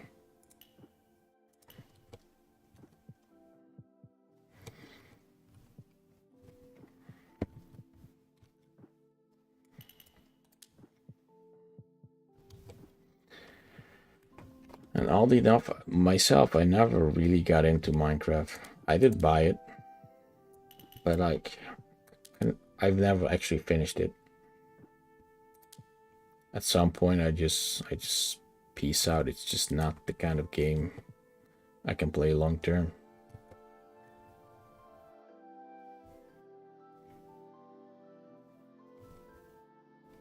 Even though I know it's a good game, it's just not really for me as well. I very much appreciate it for what it is, and I really did enjoy watching the Let's Plays.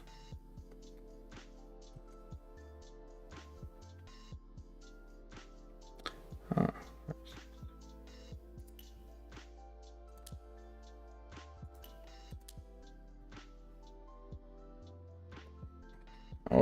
Oh well, I'm actually well. Which dream drama? That doesn't really narrow it down if you if you don't give up. I thought the last dream drama was that he faked his speed run. Well, wasn't that the latest bit?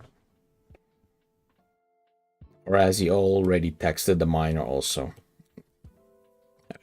Has he gone that path yet?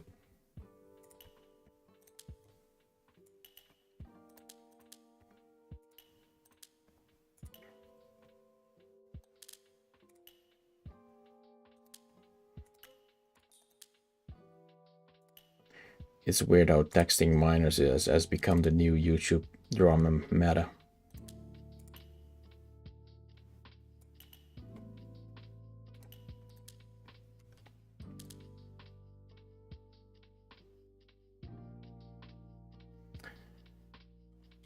Yeah, that was huge face reveal. I remember that one.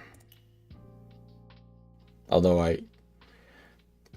that's how I learned about him the first time, is because his face reveal was such a big thing. I mean, I didn't know. I didn't know the guy. I never even heard of his content before. But it was large enough for like other like newscasts to like, you know, talk about it. But it's really the accusation of minors that stuck. I did think I heard something about that a while ago, yeah.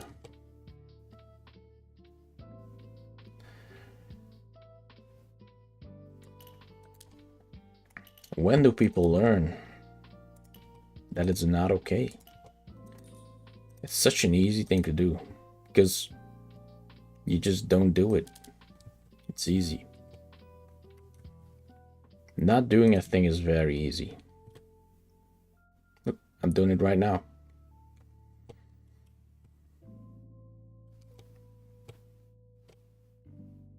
I was surprised like how big people can mess stuff up by things they do when they should be not doing the thing. Like all you have to do is just not that. Just refrain from doing illegal stuff. Not doing a thing is so easy. Yeah. Yeah, I don't know anything much about that either. Although I think I like heard about Dream being accused of cheating his Minecraft runs.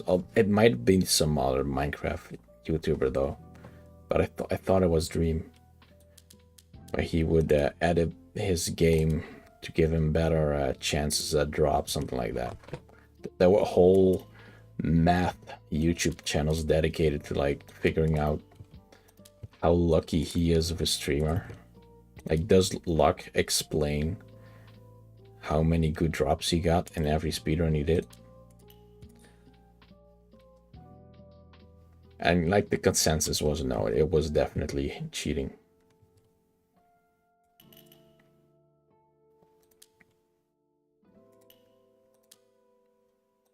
But again, like it could have been someone else as well.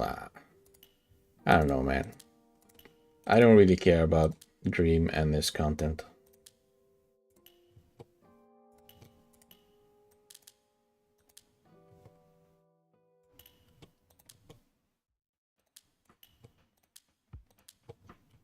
Just not my thing.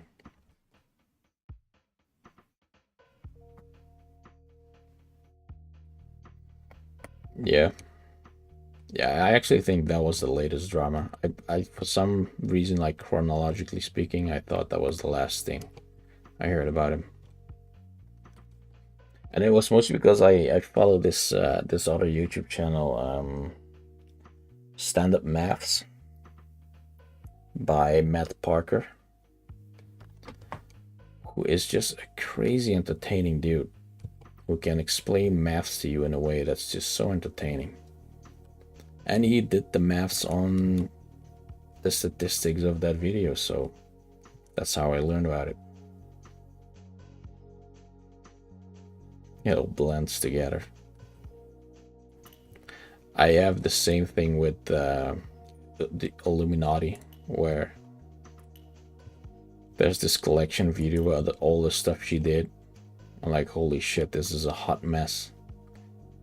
It's entertaining, but oh my god. The timeline.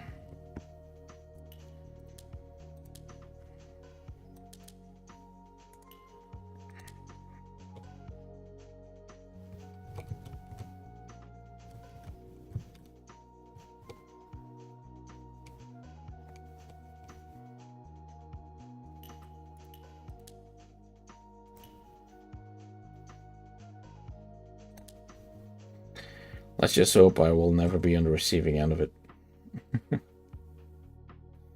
like we talked about yesterday. Bring out the ukulele.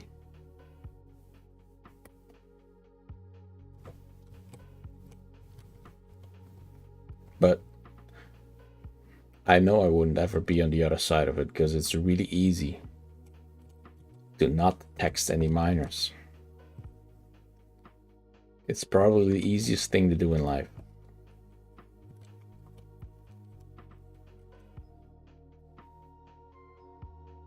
Kind of like not murdering anyone. Also really easy.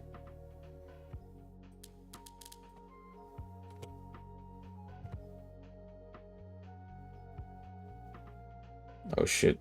You better keep that under wraps now.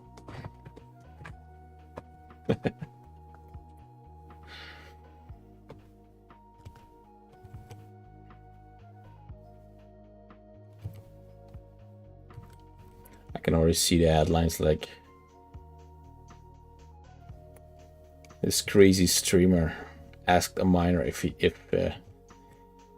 spits or swallows.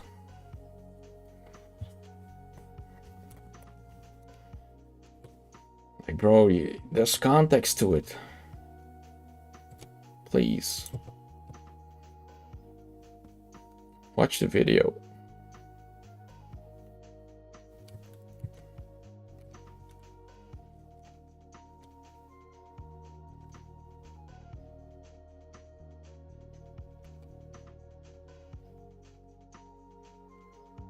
Exactly. You gotta believe me.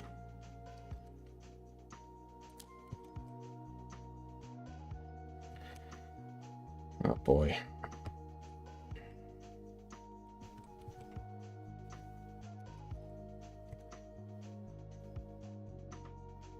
I once I looked back a while ago. This is probably over like 2 years ago, maybe 3 years even. Back when X was still Twitter. And so I looked back at my tweets that I have put out there. You know, I had this Twitter account for a long time, like close, like after Twitter was created. I had this account. I didn't actually use it, but I do remember like posting something on it. And I read back the tweets that I put out there, like when I was younger. And I just couldn't stop cringing, dude. How did I even function?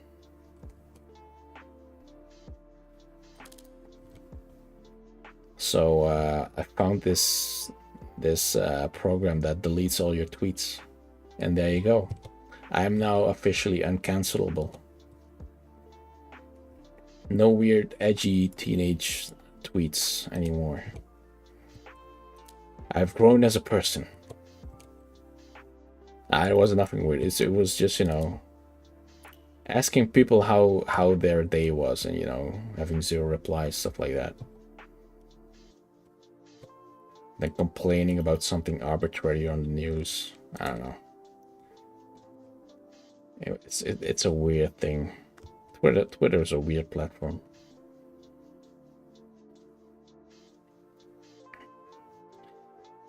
I have a few more drama videos on Dr. Disrespect drama later today. There's new stuff come out. The saga continues.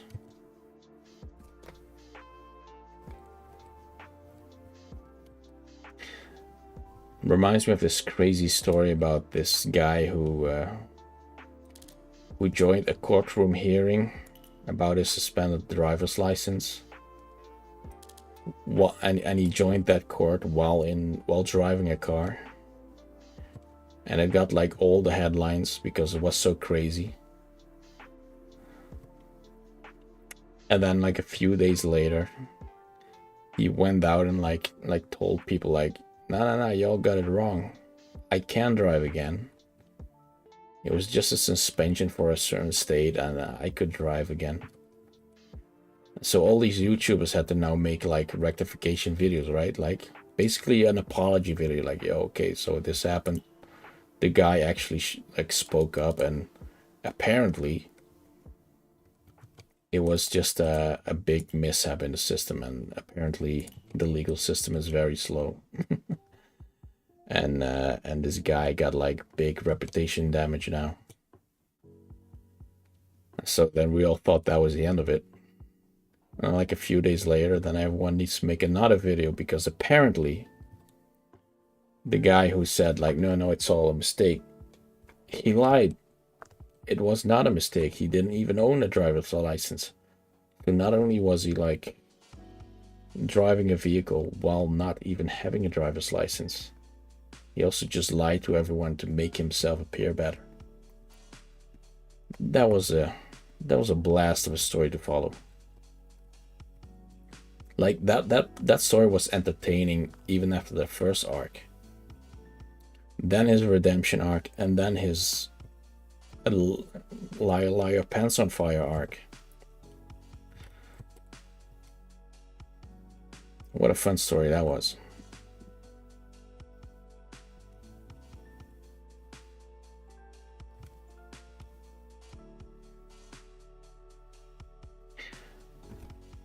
There's always the same people who make videos about the news that I watch. It's always Moist Critical, it's Some Ordinary Gamers. Sometimes it's Ludwig. There's Philip DeFranco.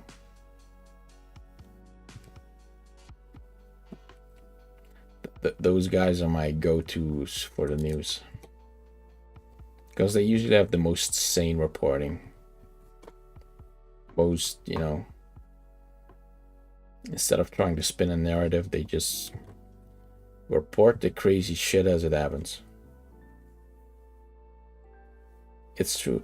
Oh yeah, like CoffeeZilla, right? What a great detective. So entertaining.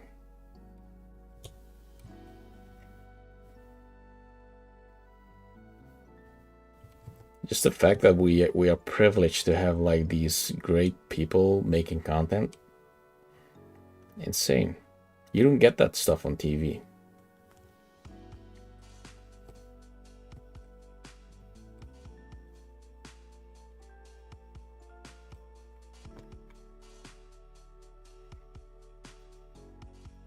Yeah, Mudahara's at it again.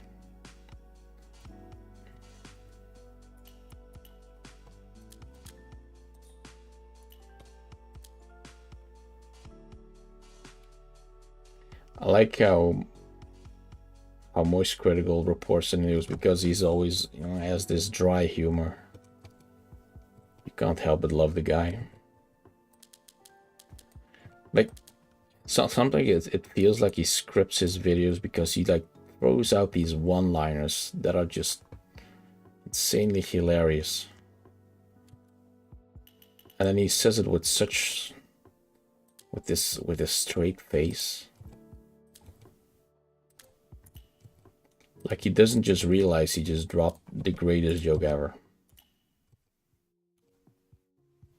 It's something I could never do that, you know. I don't have that that cadence, that way of talking. But he has these terms that he just throws out there. Insanely hilarious.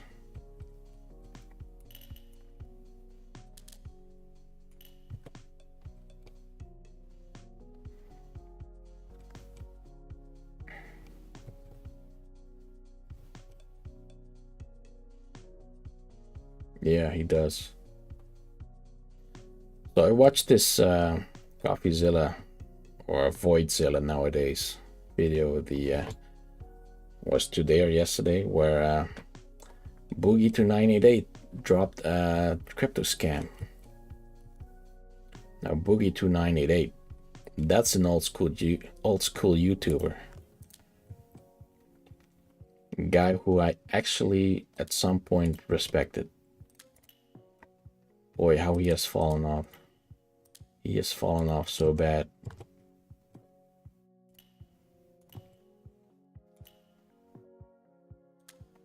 I didn't know people could fall that bad.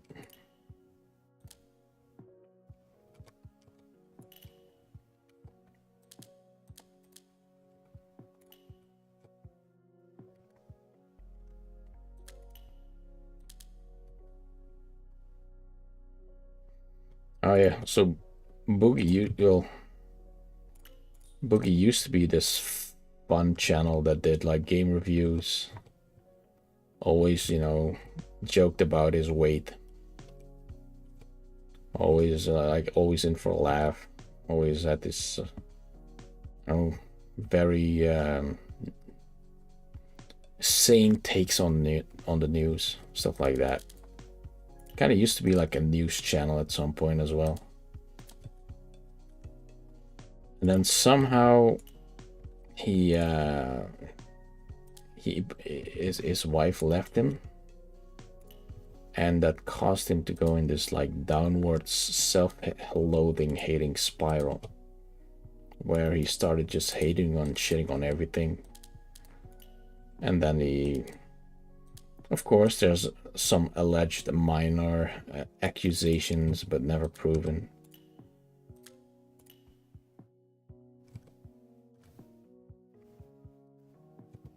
Followed up with, his eating habits becoming worse and like encouraging it to other people, stuff like that. It's just a hot mess. It's best to stay away from it. And then he'd like become like this desperate grifter that did like paid reviews of stuff, and now he like there's always minor accusation. It's crazy.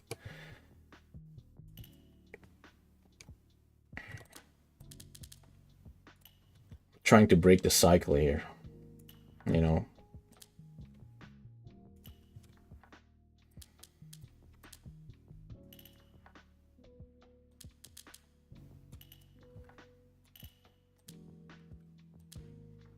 So yeah, he used to be a funny guy, and then like he had some mental problems at some point, and now he launched this pump and dump Bitcoin clone.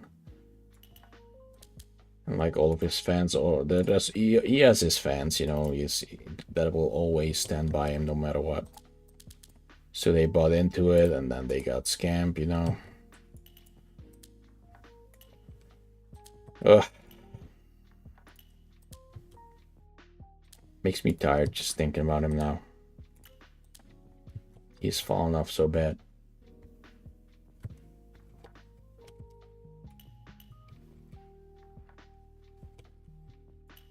It's not one of the things that were, if he just kept on doing what he did before, that shit worked. Should have just done that instead of becoming a self-loathing, minor texting bad guy on the internet.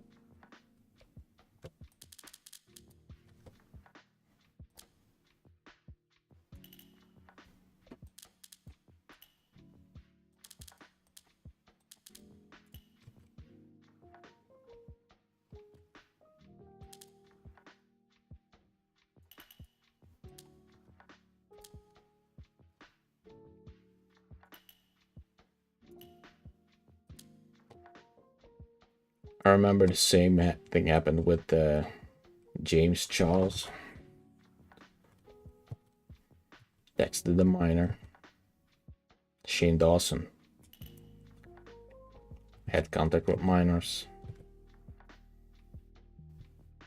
Miranda Sings had weird chats with minors.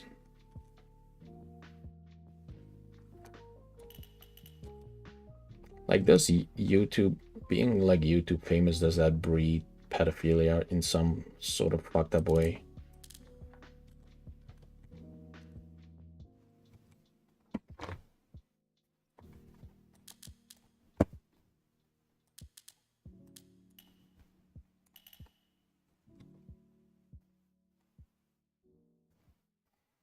It's crazy how many like people I know who have done that. Oh, I mean, knowing is a strong word. There's many celebrities I know of who did that. And it's kind of insane to think about how many there are. Because those are just the ones who didn't get away with it.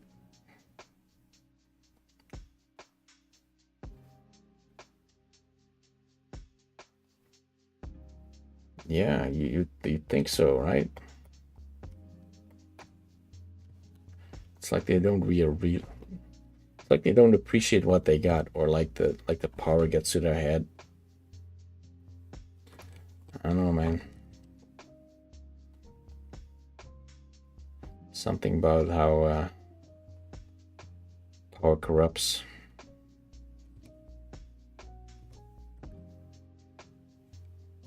Hey.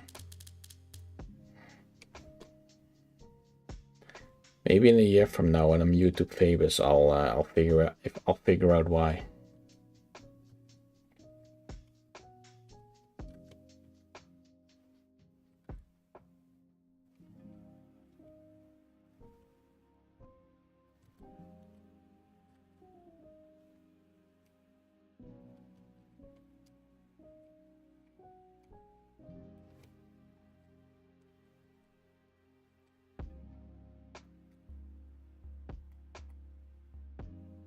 In many such cases, it was such an easy way to not nosedive.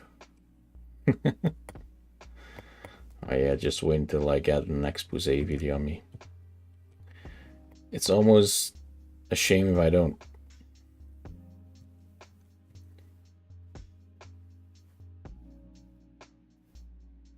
Because if I'm not worthy of the drama videos, that probably means I didn't make it big.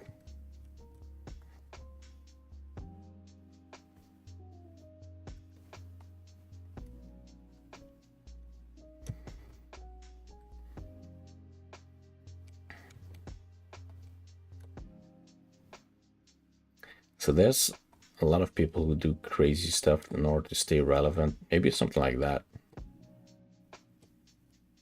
You know, saying really racist stuff so people like call you out on it, and then you become news, and then you gain more followers because of it. 62, tickety boo.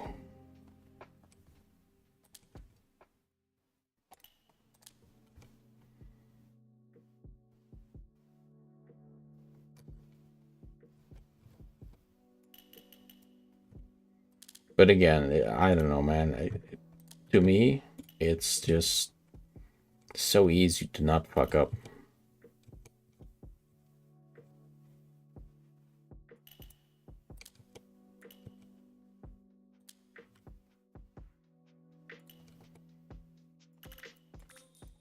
It's not like those other content creators, they did that stuff on accident. They were all very deliberate moves. They knew the consequences and decided to go through it anyway. Just don't. They should put that on a t-shirt. Just don't.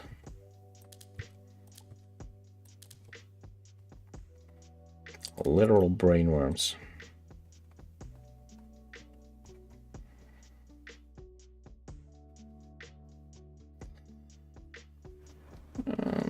Yeah, that's an interesting theory. It might be true, yeah. I kind of touched on it yesterday when we were talking about chat. That at some point, chat stops being individual people that you know of and starts becoming this amalgamation of voices. You know, just a crowd basically. When you stop, that's when you stop actually interacting with your fans. And you know, it in some way it dehumanizes the audience. And when the audience is dehumanized, you feel like you can do more and get away with it somehow. Maybe, like, hypothetical, right?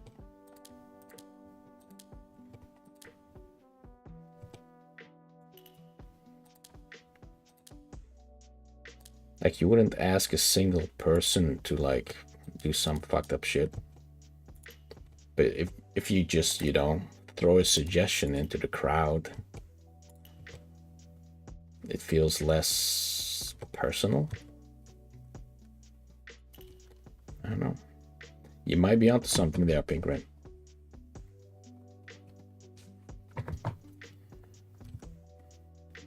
Especially also, yeah, like when the friends that surround you are other YouTubers who deal with large numbers of people as well, who have also become out of touch with reality.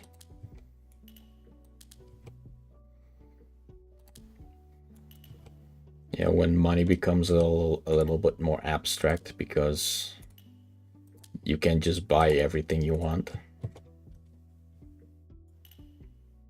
So it loses its meaning. So you try to like search for this different rush. Money isn't the goal anymore.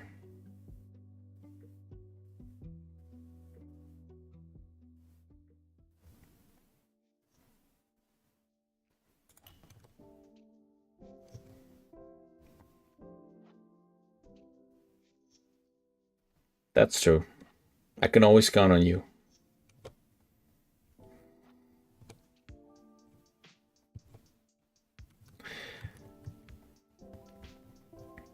You'll defend me when I start texting minors, right?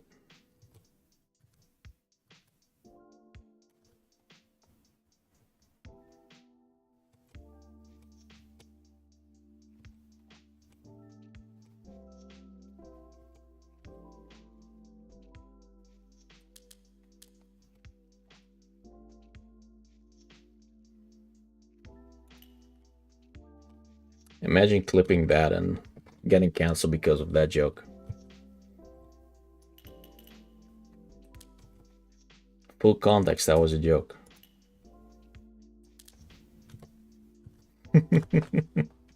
Dude, you're the one on the inside with the scoop.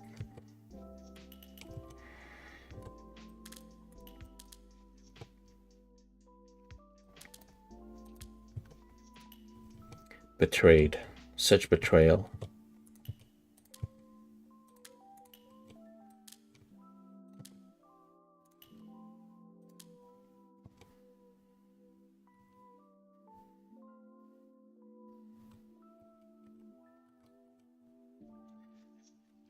So I got this achievement for doing the entire bottom row. I wonder if this same, like the left side and up. Have the old DM messages. Oh shit.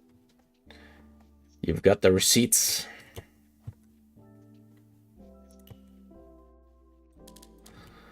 I mean, accusations with receipts, that's top-notch drama fuel right there.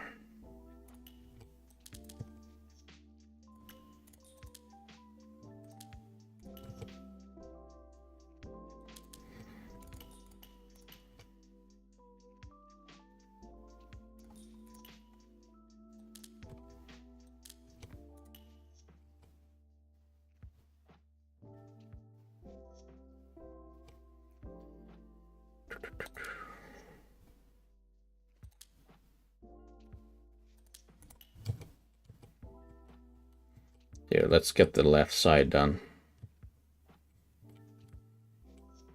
Well, maybe that's not as easy as I thought. There's like no info here.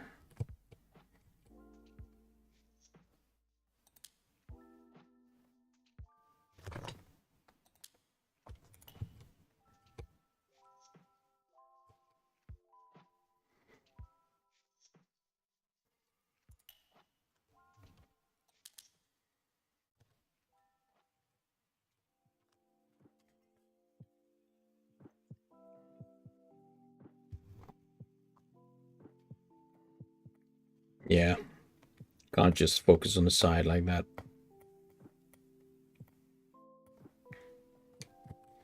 Never mind, I guess I'll just play the game normally.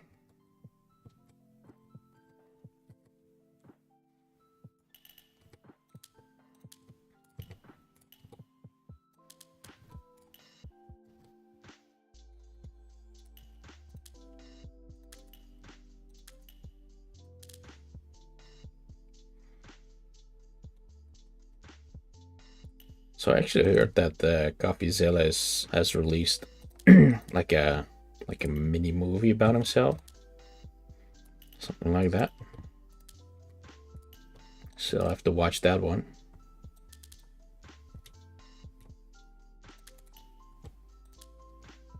In his $10 million studio. I keep misclicking a lot.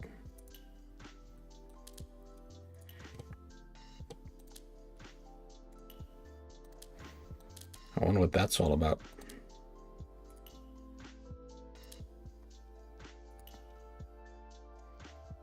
Yeah, or like, it sounds weird when you say it like that, but kind of like about his journey or something like that. And I mean, like he released like a short trailer on it a while back, and I just happened to see it pop up in my feed. But I was like, it's like over half an hour long, and I promised I'd stream every weekday, so I'll just look at it later. But apparently he made this very high production value video, and it's probably worth the watch. So I'll be looking at that later. But you know, just a little content tip. I mean, obviously, don't look at it now.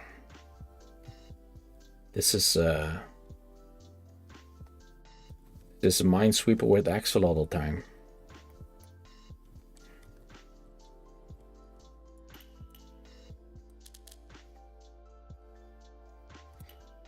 I sure did add it to my watch list.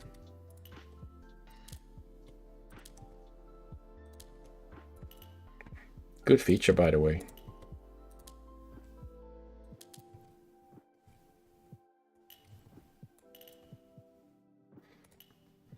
Nice velocity on the grid, by the way.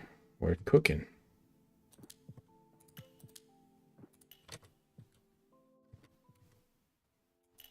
I'll finish the game in no time. Just become a reaction streamer. Oh boy, can you imagine? There's one large reason why that wouldn't work with me. It's that I get too engrossed in what I watch in order to react to it. I can easily like see myself forgetting to react. And then I'll be featured in one of those Jax Films videos, and I don't want that.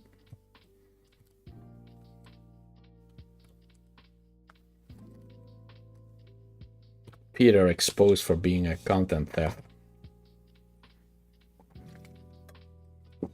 Just yoinking videos left and right.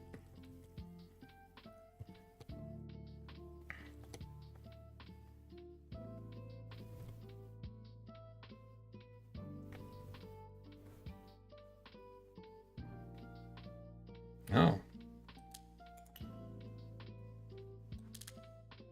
Hold up. Oh, I miscounted there. Hold on. Let me remove that. I thought 4 was missing 2 of them.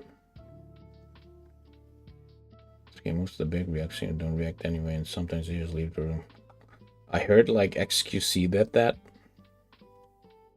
which is also someone I didn't know existed until it was pointed out to me.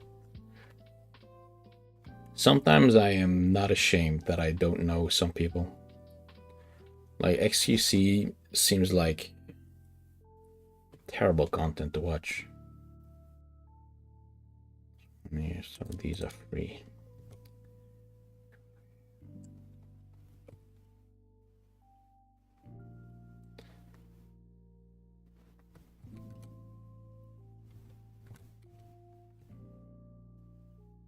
So here's the thing, like usually like reaction channels have like this gimmick, right? Like for example, they are, I don't know, like producers themselves, or they are like people in the industry in some way. And then what, like what can I say? Like programmer reacts to the latest drama. Like, yeah, that reminds me of this piece of code I wrote once. Let me read it to you like a poem.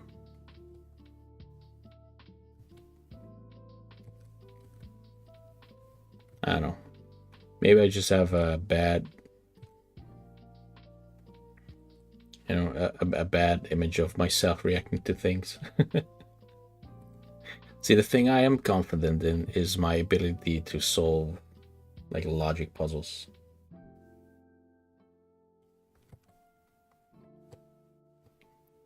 Which is why I stream that mostly. I love puzzle game. Also, my ability to like stick to a large goal for a long time, like this game. Challenging myself to do some crazy, stupid games and challenges. That's what I know I excel at, so that's what I do.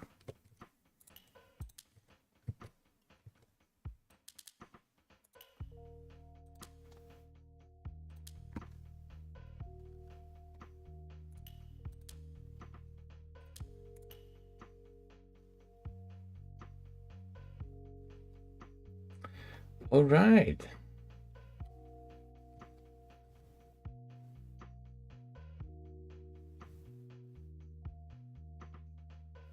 Yeah, I also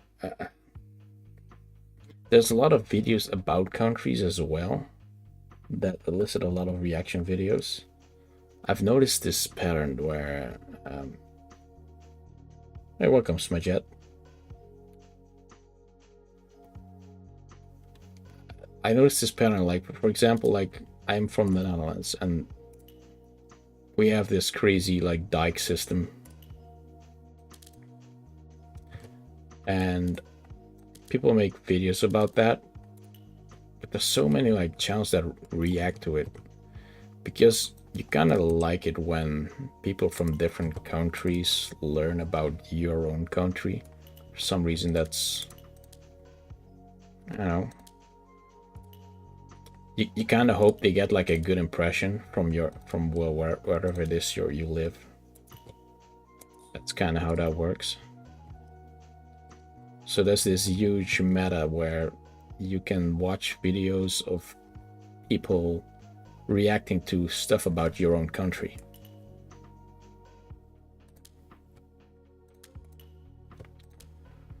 And yes, Smajet, Minesweeper is a good example of like something that can be ridiculously large, like a large project basically. But there's similar things like this. There's this other game, I think it was, what's it called again? Pixel Lines. I think I've easily played like over 200 hours of that. It's this puzzle game where you have to connect numbers of the same length with each other.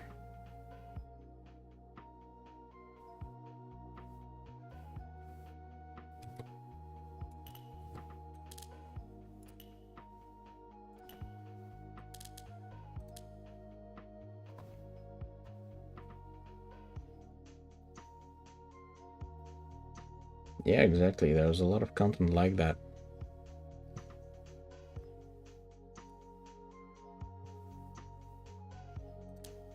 I don't know. I'm still figuring out my niche, I guess. I'd rather just keep doing what I'm doing though. Oops.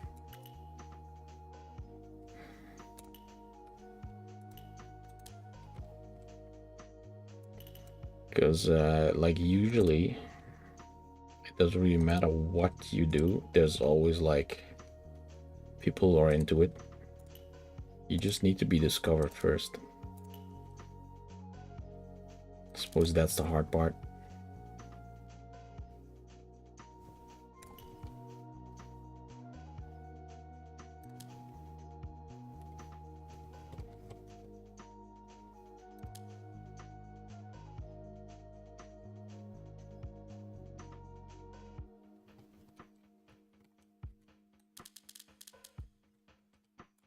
For example, I am familiar with a lot of large content creators that actually are not that good at like puzzle games and stuff like that. I found those people like a little frustrating to look at because they miss obvious things that they need to know to solve a certain puzzle. I don't want to like throw any people on the bus. It's just something I've noticed that is kind of missing on YouTube, and it's always like it feels kind of weird to say like, oh, well, I can fill in that gap because I'm good at gaming, but you know that's something like everyone says. But I think I'm actually good at puzzle games. I've played them a lot. I don't get stuck for long at puzzles. I never look at any solutions. So my hope is that people will recognize this at some point, and whenever there's a puzzle game coming out or anything, like people should think like, oh well, we can probably look at Peter for a proper playthrough of it, because he can actually finish the game.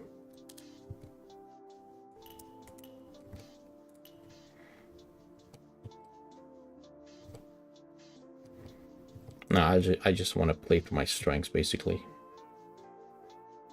because that's what I like doing.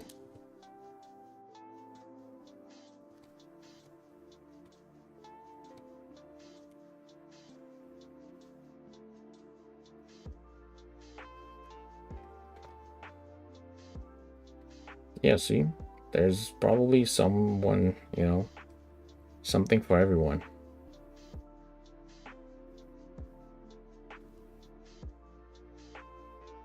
And yeah, it started with the Dallas Principle, but that's just the first real puzzle game that I streamed. Because there's so many more puzzle games that are out there that are still on my to-do list. There's this weird Sokoban game that released the other day that's really good apparently. I still need to play it.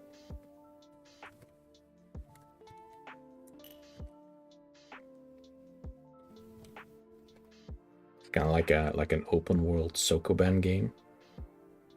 It was called, what was it called? It's called Isles of Sea and Sky.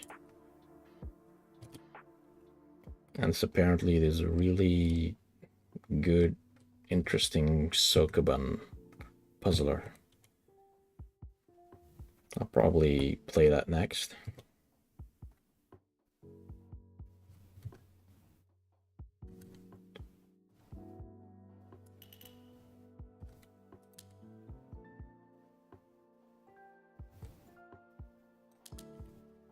But other than that, I also like speedrunning, so there will be that content as well.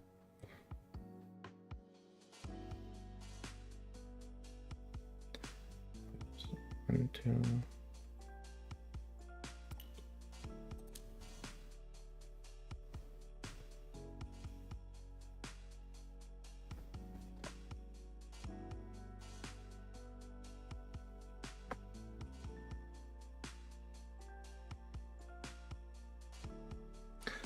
Minesweeper streams from beginners.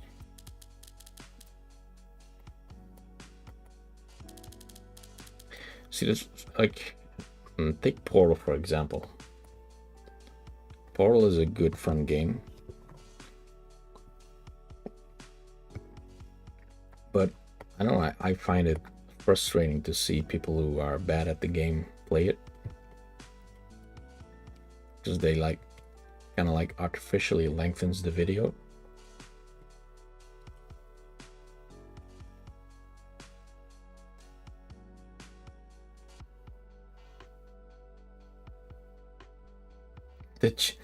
I heard about that as well, the blindfolded guy. You got stuck at level 2 out of 3 on Portal. Just exhaust every option at the game. Not sure what that means. Is it like level 23? 2/3? Oh, like 2/3 of the way through the game. Really? I'll see. That's when you start looking at like a Let's Play, for example. Because Portal is a great game with a great storyline as well. And a great post-credit song as well.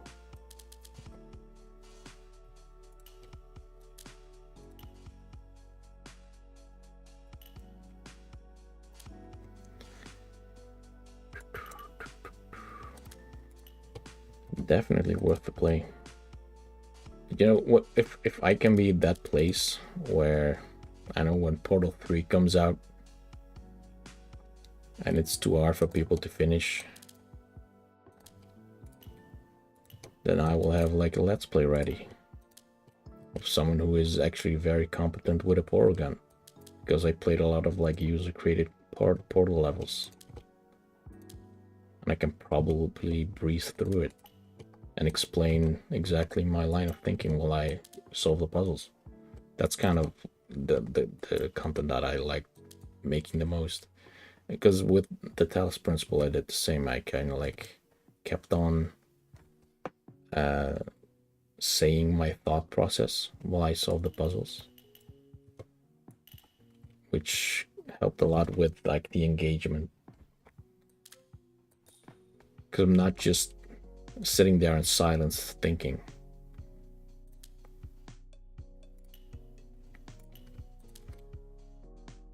Trying to like actively explain how I got to the solution as well. By just, you know, thinking out loud.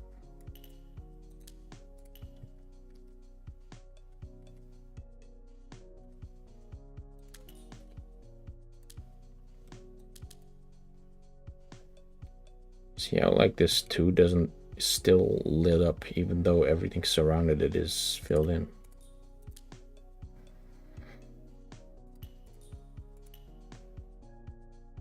Now it's good. Weird.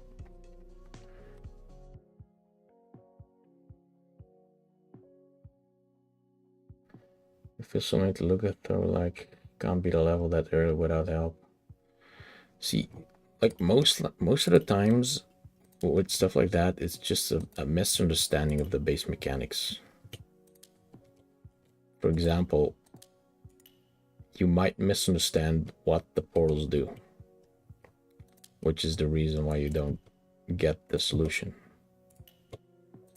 I remember for a lot of people when they played Portal 1, they were first under the impression that the portals were one way only, instead of you can go back the way you came as well. And so a lot of people got stuck in earlier puzzles because they didn't, like they thought like blue is in and orange is out, for example. Even though that's not true, you can go both ways. But, you know, because it's never explained in the game. And then some people, obviously, they don't dare trying out things, so they will not learn that. It's a specific type of player that got stuck there. So it's not that bad at all if you can't finish Portal. It does take some like specific way of thinking.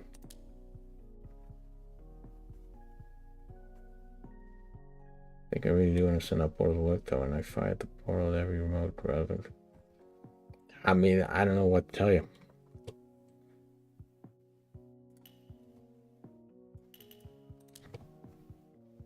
For some people it just clicks, and for some people it doesn't. Because like vanilla Portal isn't that hard per se. It's just, you know, just you just need to get the base rules, I guess. And if for some reason with like previous game experience you're misled on what the portals do, or maybe just like how movement works in the game in general, you can easily like get stuck. That's true. There's also a lot of like movement-based puzzles in the first game. You know, where you have to like under time pressure do some trick. That was mostly removed for a second game because people were not good enough for like the platforming. Whenever you add an element of time, it becomes suddenly a way harder game. For example, like doing a double fling. Flinging through one portal, coming out the other end, and then shooting another portal where you're gonna land. That's, I think, something that was never even explored in the second game. Because it's hard to pull off. And that alienates a lot of the players who are, you know, less adept with controls. Also, players who play with like, instead of keyboard and mouse, they play with game controller. It also makes it harder.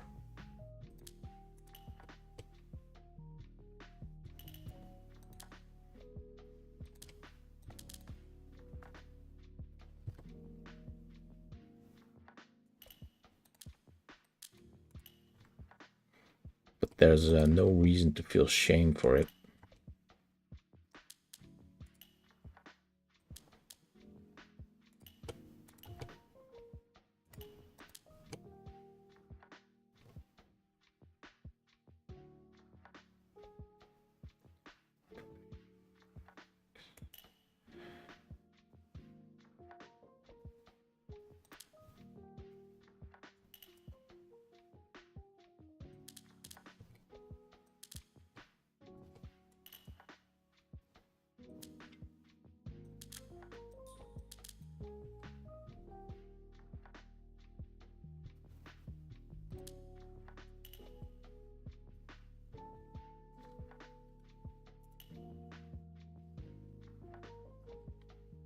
I do still think like Portal 2 is one of the best puzzle games ever made.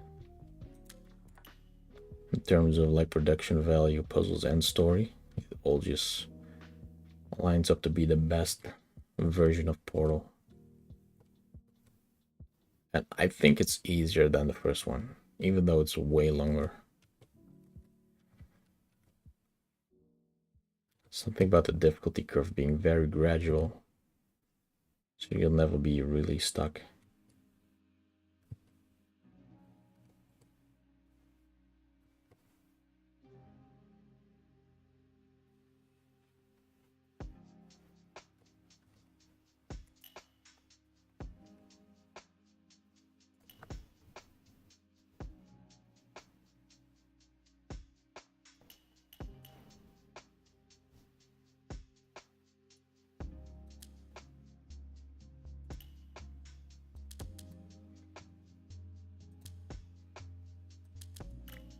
Oop, misclick.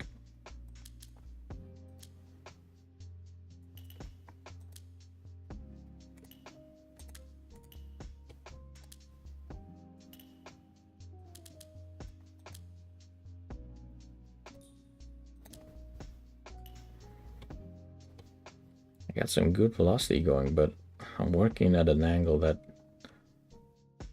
like we're not gonna be finishing any region anytime soon like this, even though we're making a lot of progress percentage-wise.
recounting.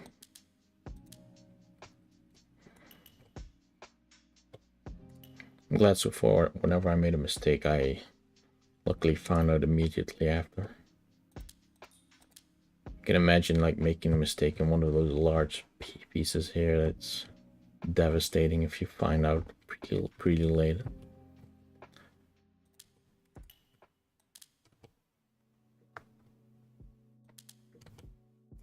It's so easy to make a mistake when you're kind of working on autopilot.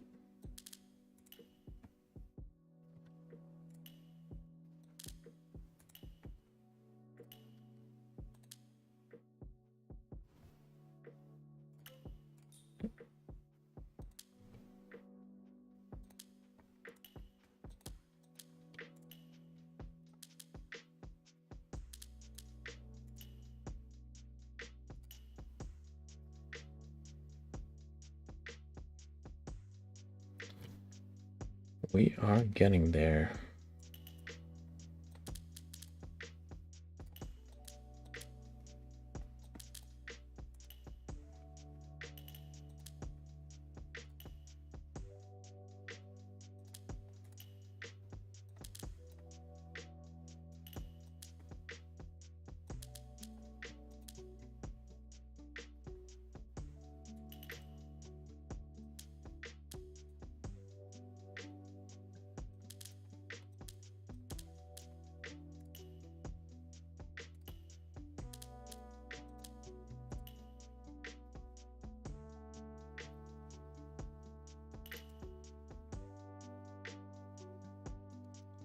So yeah, I can contrast. There's not a lot of thought process to explain on this one.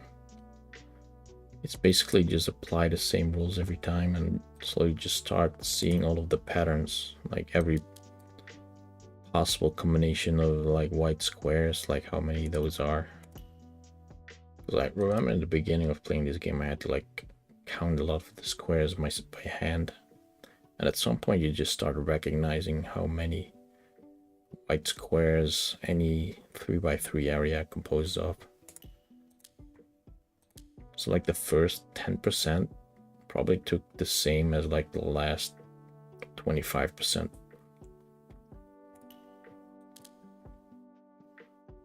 Because I remember projecting onwards, like this game would probably take me over 75 hours to complete. Although right now I'm more like looking like a sub 60 hours. Maybe even like 50 hours.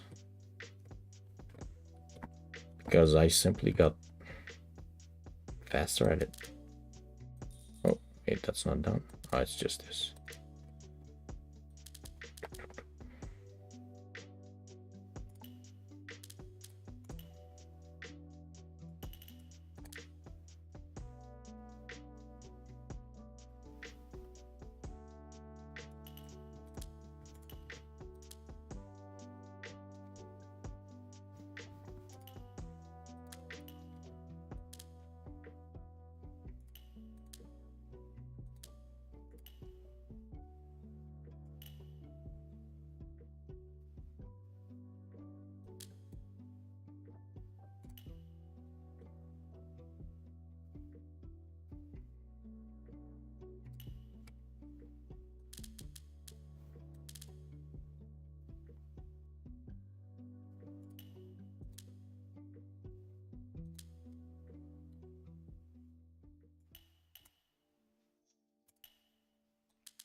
I'm in such a good flow state right now.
This has just become a speed run.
Or if my music site starts working now. Oh, it does.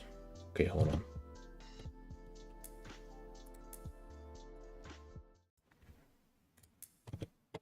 Time for something else.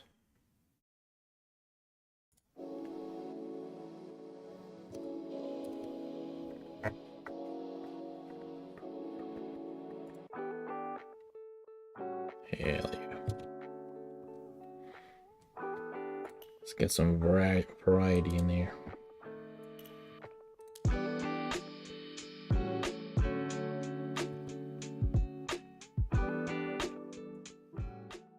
Sorry, it's a little loud music, I think.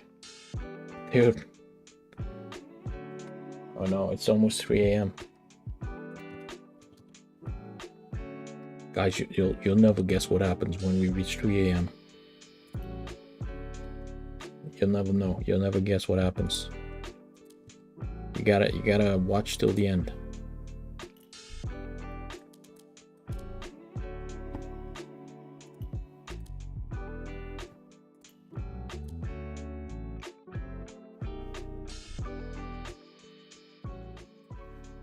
Still kind of working the perfect audio level here. 1, 2, 3, 4, 5.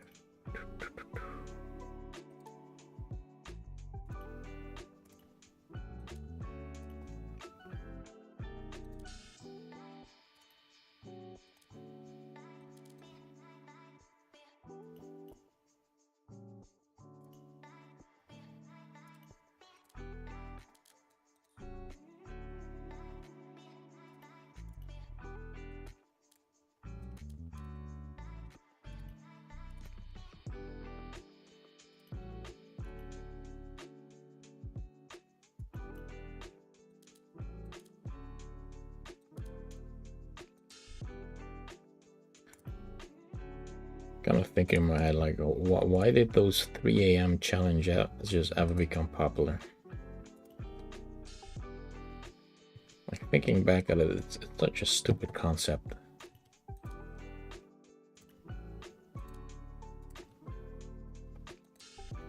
Maybe I'm missing the point.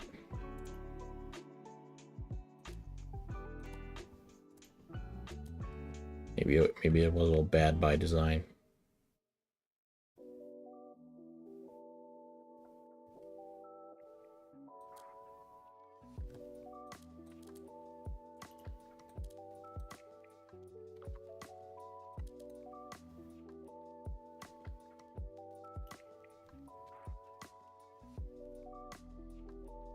Kids, all right. That's usually the answer, isn't it?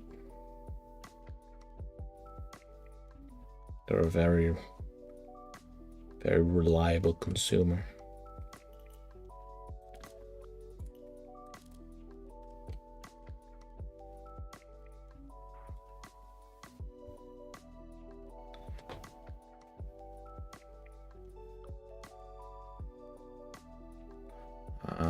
Something like that. Gotta stick to my parents by watching 3 a.m. videos.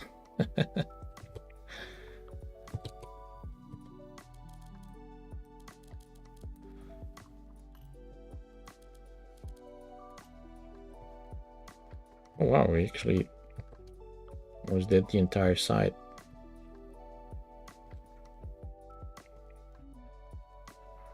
Knowing this game, I might get an achievement for doing these last 6 tiles here. If I can figure them out.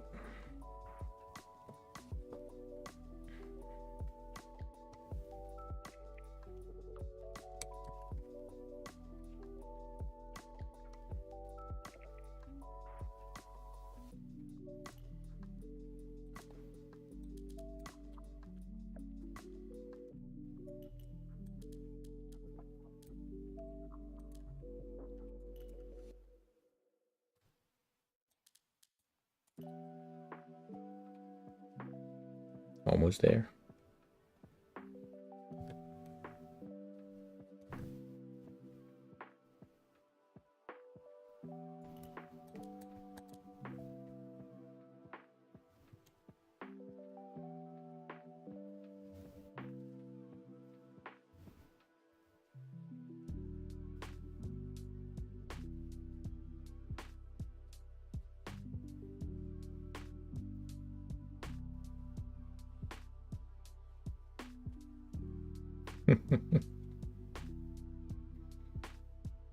That's it. I'm gonna get my inspiration from my son.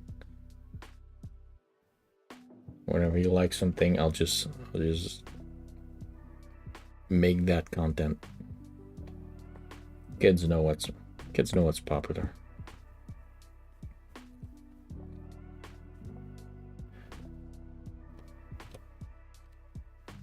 Kids are both the money bag and the downfall of many content creators.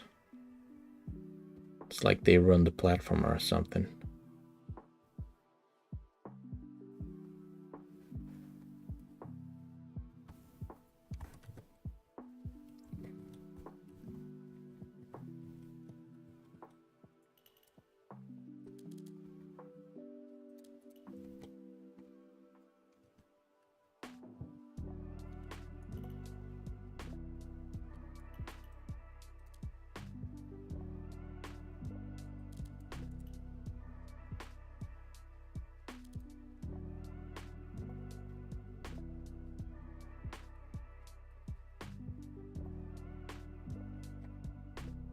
Is it true that you can't really run ads on kids' videos?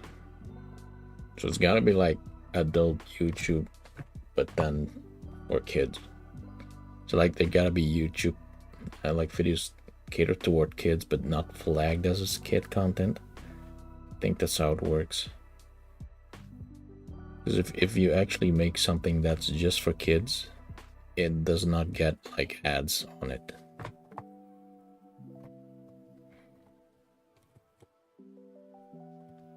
Like, why would you financially shoot yourself in the foot like that?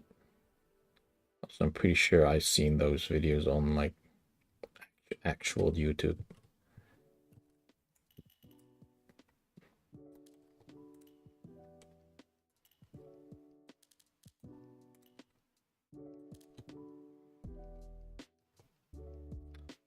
I'm doing my best to work my way up there, but game's making me take all kinds of detours.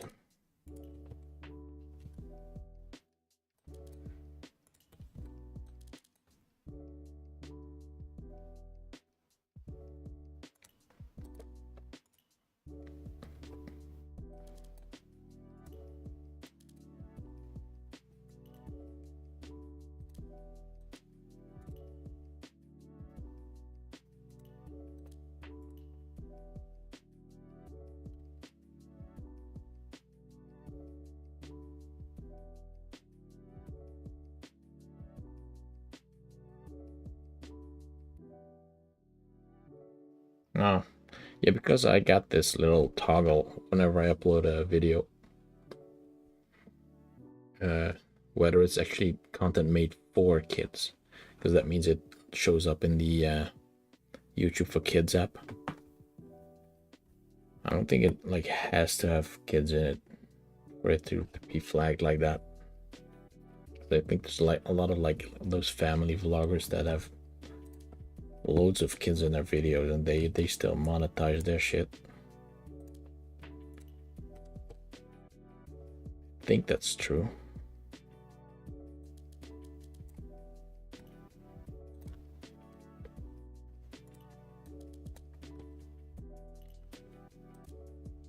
Close.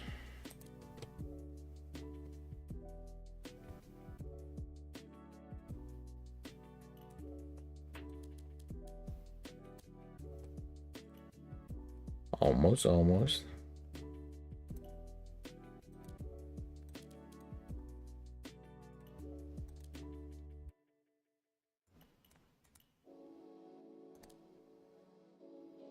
Got him. Western Frontier. Actually did get an achievement for that, completing the entire western border. It doesn't show up in the stream, I think, because it doesn't capture the Steam overlay. Should monitor the family channels more too. Oh yeah, like that's a whole nother can of drama. Was there this lady that like had to admit of like abusing their children because of some like religious guru in her life told her to do so? Some nut job that convinced her that like beating kids is okay. That shit was whack. Probably do the end video sponsors to make up for it. You know, sponsor with love. Oh yeah, I guess that makes sense. Like the sponsor segments, yeah. No ads, but there's like a product placement, right? That makes sense. And who can blame them, you know? Get that bag.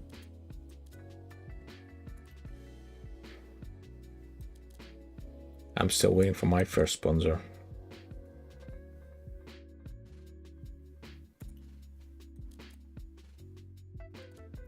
Imagine the first company to like approach me is like some shit like BetterHelp. Some different proven scam.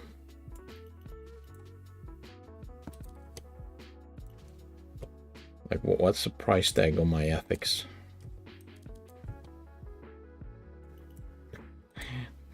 Should I just sell out and promote a pump and dump crypto? Get rich quick, you know?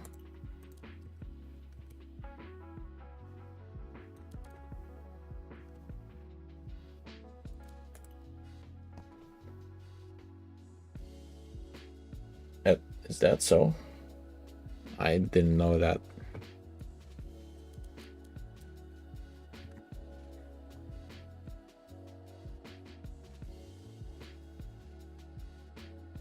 So people just didn't report it? That's insane.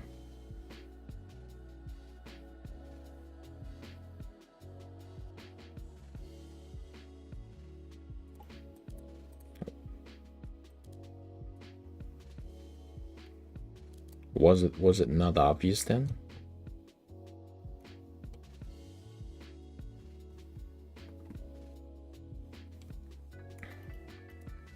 Nope, miscounted.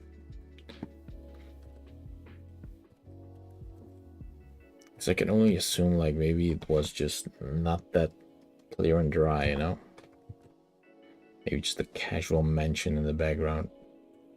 Or a weird reaction from the kids. I can imagine it'd be something like that. I mean,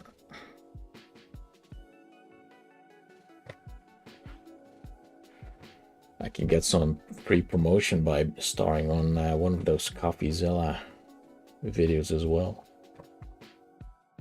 So it's like a double win. First, I get paid by crypto coins. Then I get the extra traffic from the expose.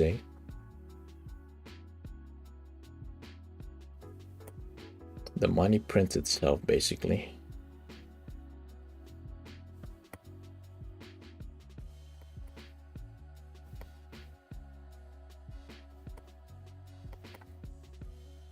Look, I actually do care about the well-being of my viewers. I don't want y'all to invest in some pump and dump scheme. So our audience was kids, so of course. Yeah, I mean, because it's true. Like, who's the target audience for videos like that?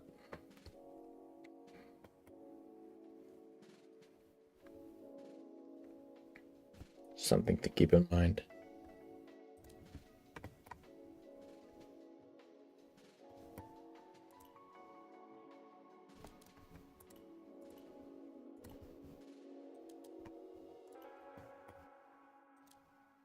And then there's these weirdos that think it's fine when you like beat your children to like teach them a lesson or something.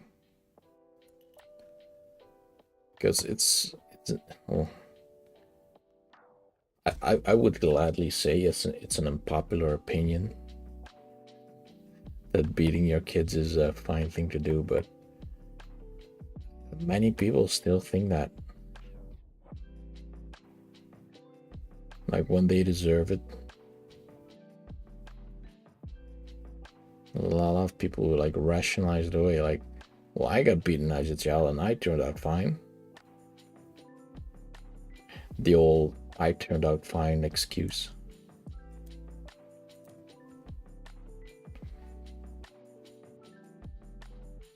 You want to be scammed?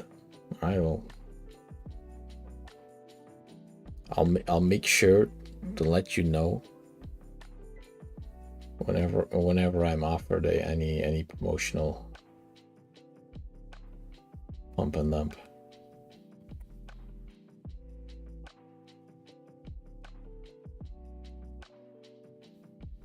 So this is why this wouldn't work. It's because Boogie290, they did it. He was like, he kind of knew it was a scam from the get-go. So he was like, all right, if you want to lose all your money, please invest into this cryptocurrency that I just launched. Trust me, you're gonna lose your money. Don't invest into it. There you go. And it resulted into like $3 million of traffic for that coin, even though he warned his fans to not use it. Like, he could contractually not say it was a scam, but you can say, like, you'll lose your money. Go invest, you'll lose it all. And it didn't work. He still scammed his audience, and he ended up looking bad. Cause it'll be the same for me, right? I can go ahead and say, like, oh, it's a scam, but if you want to, you can put money in it. Just the fact that like a big enough person promotes it is enough for traffic to start flowing, even if he like not recommends it.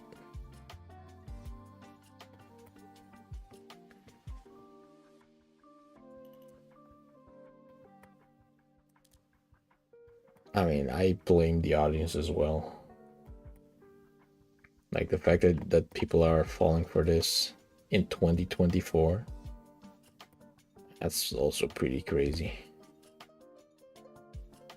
Like, this is something we figured out like years ago, right?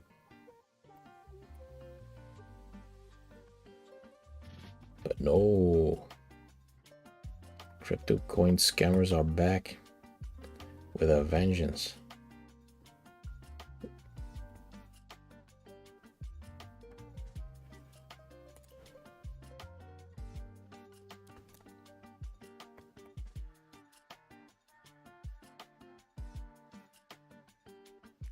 I don't know. It's weird.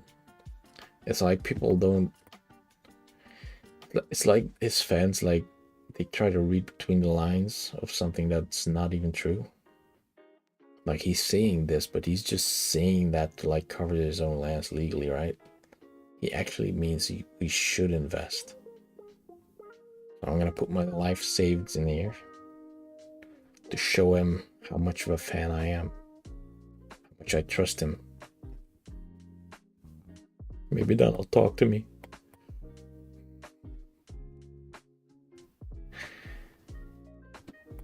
Yeah, it's a sad situation.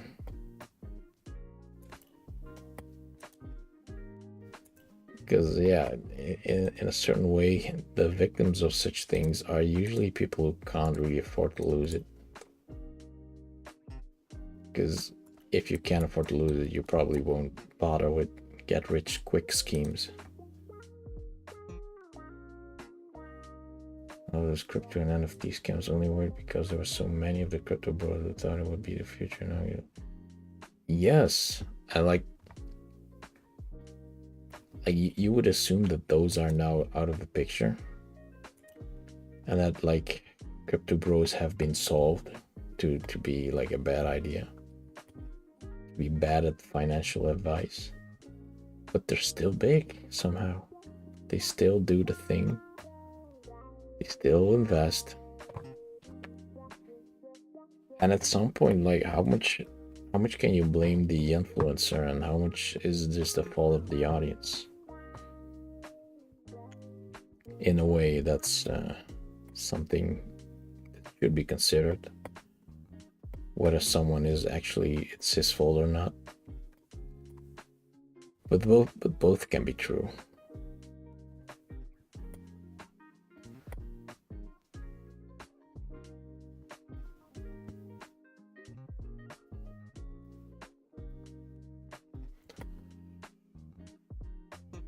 Oh, a lost little guy.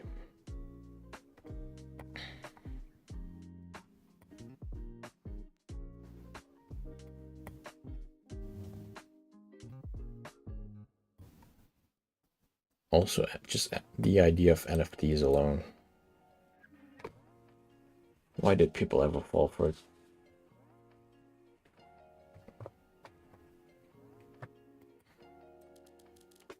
Receipts for sale.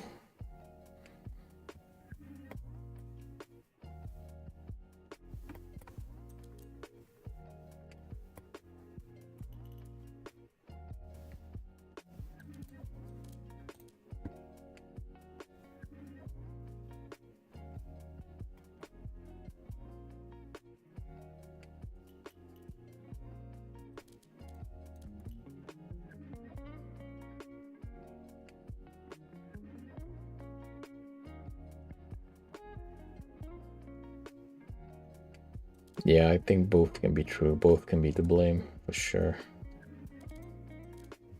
Although, like, if I need to point the finger at one person, it's obviously then the influencer. They should know better. They should also vet their shit.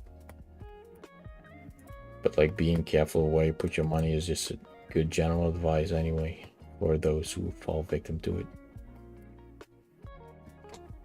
It's just sad that it still happens, because it's not like the target audience for such a scam is like old people who don't know shit about technology. Well, these are young adults that are being tricked into losing all their money.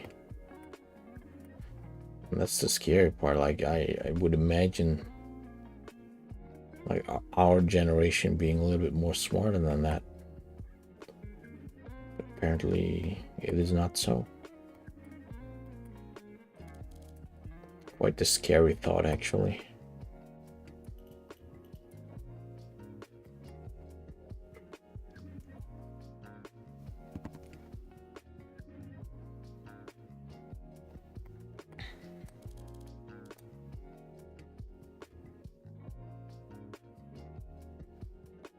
Well, we have passed 3 a.m. again. Been streaming for 3 hours and 15 minutes. Good progress again. 64% bait. Oh, well, let's at least make it up to 65%. Come on. I mean, like a few more clicks.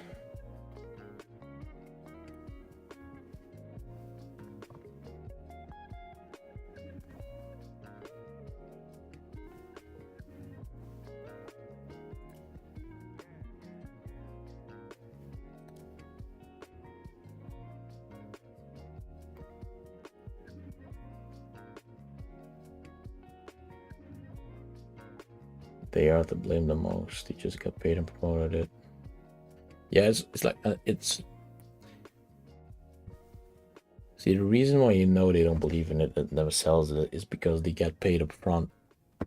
You know, they already got their money's worth. They're not gonna buy into it themselves, and even if they do, they will sell as soon as it's being pumped. And if they don't, they are idiots themselves.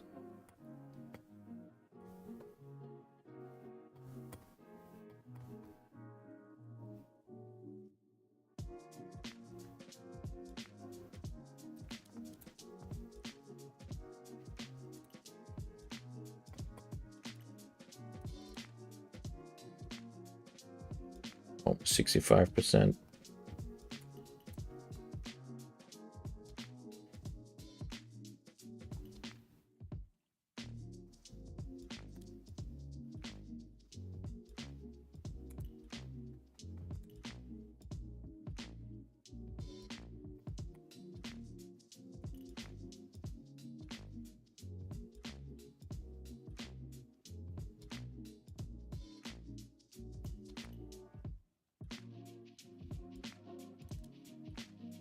There you go. 65% reached.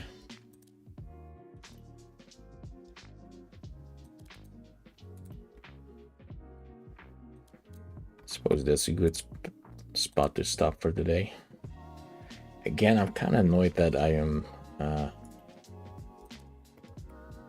like almost cleared with a lot of regions again. Look at what we did today. Like almost this entire block here, except for the very end of it. So the region doesn't count. This thing was completely empty and we put it like 75% fill up. We did a lot of shit over here. Some random stuff there. But yeah. Like I could probably like in a similar stream finish this and that region. Like 3 regions finished. But technically we finished not a single region this night. Oops. It doesn't matter. We're good. We'll no, I'd say like maybe 2 or 3 more streams of this and I'll finish it.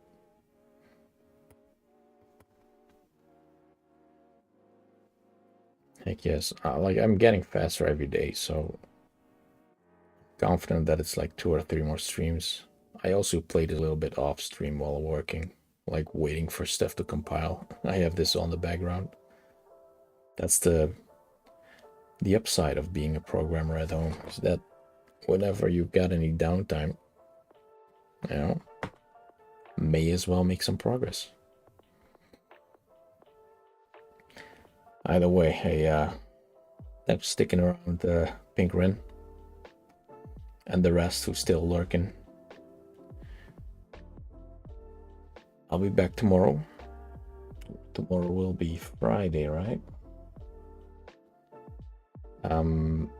So usually I like the current schedule is Monday to Friday, but I will probably stream in the weekend as well, just because I'm having such a good time with it.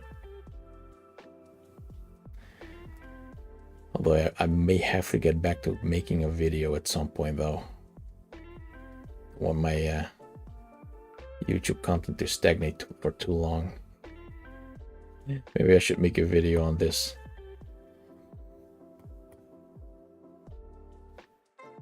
Yeah, 3 of them are almost done. There's some stuff like halfway there. Like the real big ones are just like the 5 here, like the 1, 2, 3, 4, 5, the large ones. Those are probably gonna take like a long time to finish. But I'm just like, this is a large region as well, and we basically did all of this today. Like, I remember I still had to finish this side, and now we've got like all of this shit. Hell yeah.